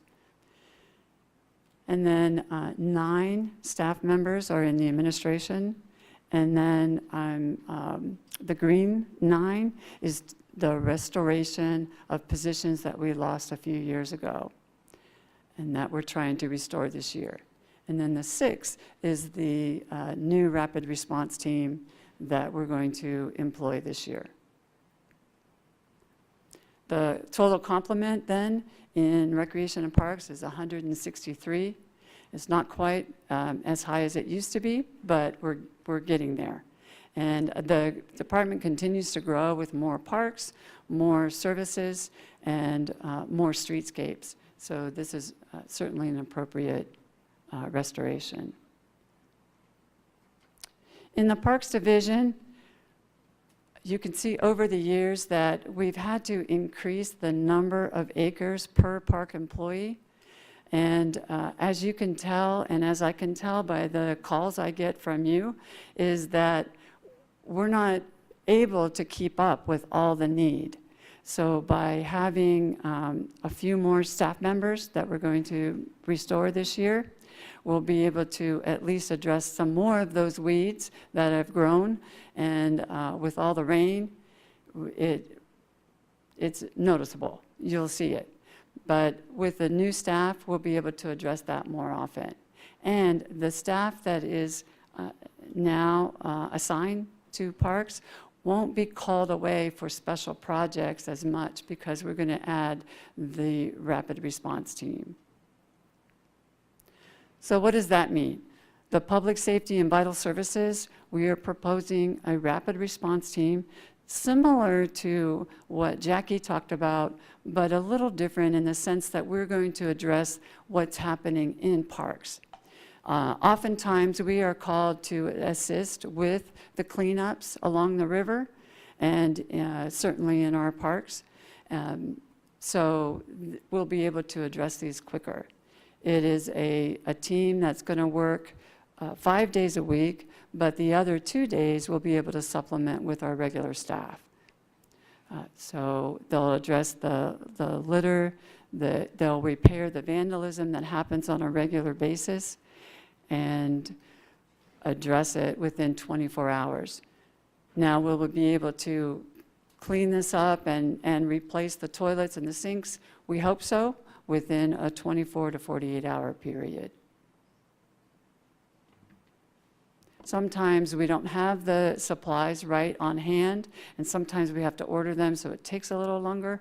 But with this team, we'll be able to address that. And then our regular crews will be able to continue with the weed removal and the mowing and the trimming and the things that they are assigned to do. And we've proposed, too, that the citywide tree planting continue and also the small plant replacement. So throughout the city, you see areas like this that are bare. We've lost the trees. We haven't been able to replace the trees or the shrubs. And with this funding, we'll be able to replace a lot of those. And you will see a big difference throughout the city this fall and next spring. We'll be able to replace much of that small plant material and the trees. The other thing we're looking at is Torina Homes Sports Complex. at Mesa Marin. We have an annual attendance out there of about 200,000. And the Phase 4 expansion will include we have 4 softball fields out there right now.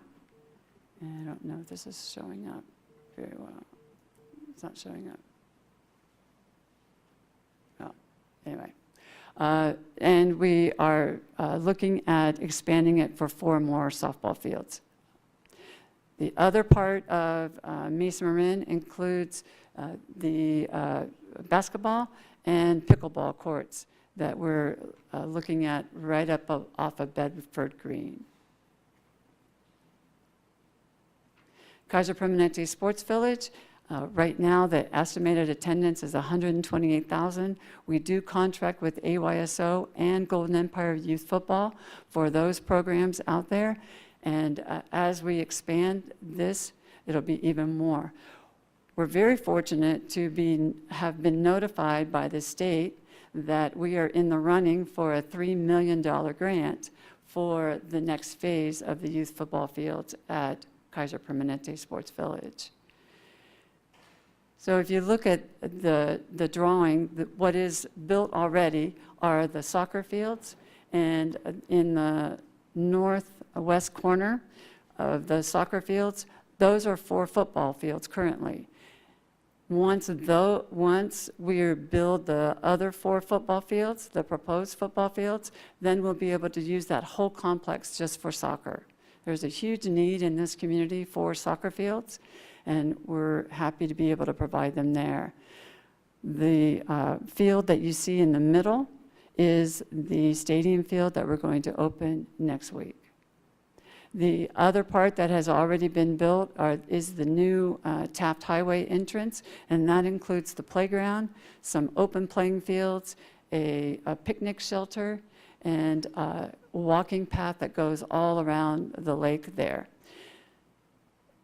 So what we're trying to do is the construction plans for Phase 4 is the whole 4 football fields, and then also update the master plan, because it doesn't look exactly like that right now.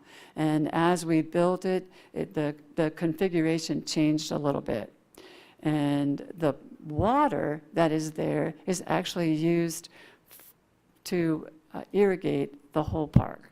And it comes from the water treatment plant just north of Kaiser Permanente Sports Village.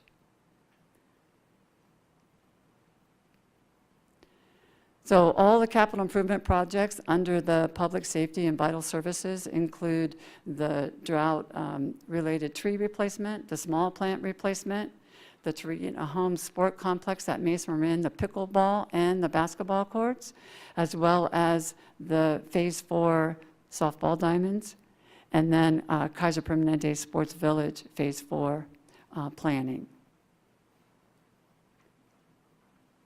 Capital outlay projects include replacing some sand filters at McMurtry Pool and Jefferson Pool, and replacing 2 playgrounds, Seasons and Tevis, and repairing the pool deck at Silver Creek Pool. And on Weibel Road, there's a precast wall that is damaged and is falling, and we need to replace that and repair that. And that's a request that came from the neighborhood and also came from our council member in that ward, Councilmember Pollier. And then the MLK security camera, it is outdated and needs updated. And lastly, we are going to replace the Beale Park restrooms, and that's through CDBG and park improvement funds. And that concludes my presentation. Thank you very much. On the $3 million grant that's coming from the state, who is the funder there? Who is the funding source? Yes. What is the funding source? So that came from the Land and Water Conservation Fund. That is actually a federal fund that is stateside. Each state gets an allocation from that fund based on population.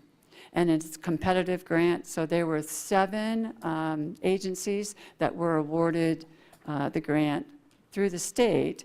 Then the state recommends it to the National Park Service for final funding. So we should hear about that by August. So are we among the 7, or is the We are field among the narrower? 7. We are among the 7, yes. And do you know whether any of the 7 are in the Central Valley?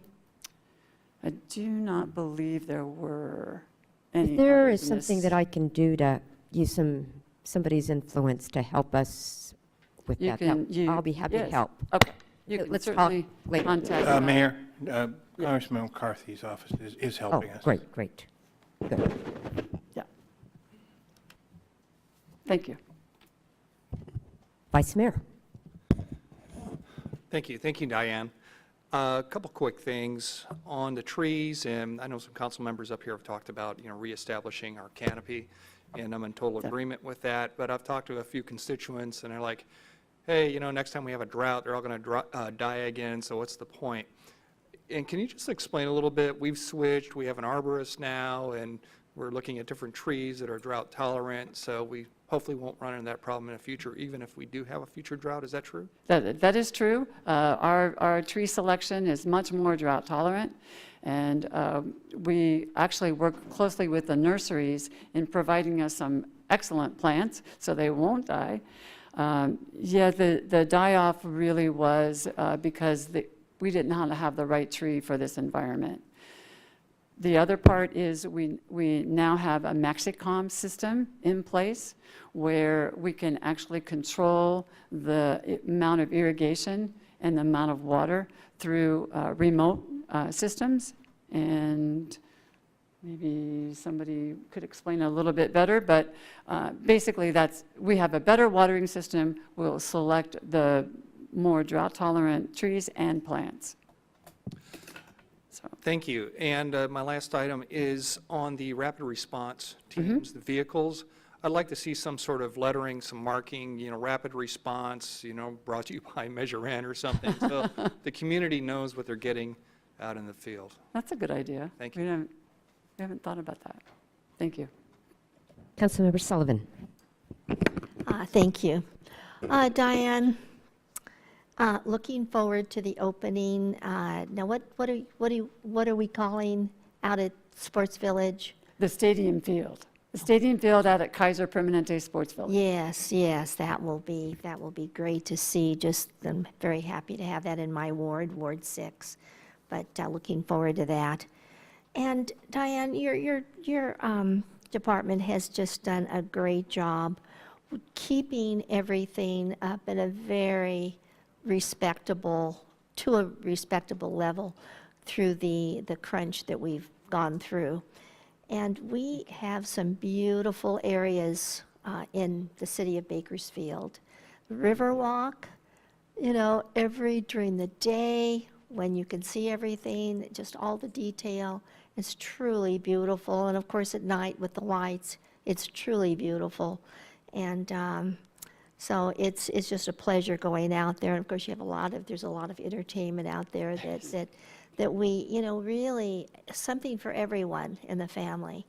And many have never gone out there, and it's just amazing to realize it just gets better and better, and it's used more and more, and then of course more become aware of it. But it's just, we're very lucky to have it. So anyway, congratulations, all that you have been through. Yes, your department.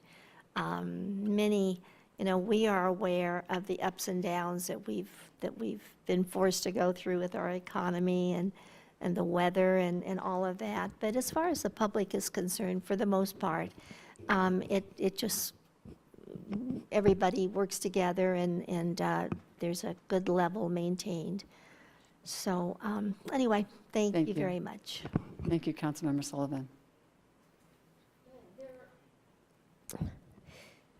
There's a lot of usage of the new fields in the newer parts of town. And I'm wondering, are there people coming, say, from Ward 1 who are able to access that, do you have any idea in terms of the utilization? Oftentimes we hear from Ward 1 that there aren't new facilities built out there. I'm just wondering, are there participants out there with the baseball and soccer and all of that? Do Yes, we feel that they're able to get there somehow? Looking out for you, Councilmember. Yes, Mayor Go. Certainly, the softball program that we have out there draws from all around the entire city and even from outside the city as well. So yes, that one does. It is the premier softball program in the area. We have wonderful fields and a great program because we test the teams when they come in, and we put them at a level that is competitive in that level. So the A teams don't necessarily play the D teams and take over all the trophies all season, in every season. So we put them in appropriate spots, and we do have men's teams and co-ed teams out there. Thank you. Anyone else? I'm going to get you a new park. That seems to be the end of the questions here. Mr. Tandy, any more exciting presentations from anyone? Wednesday They've all night, been we have the exciting. annually required public hearing on the budget, and we expect a speaker or two, maybe more. But we are done with the formal presentations from departments. Staff is working on the response to questions raised at earlier sessions for supplemental funding and for clarification of different issues. We'll be getting that out partially in general info and then partially in conjunction with the June 28th date for adoption of the budget. So those things will be coming to you in the not too distant future. Thank you. Vice Mayor? Motion to adjourn. Nothing further. We are adjourned at 3:57.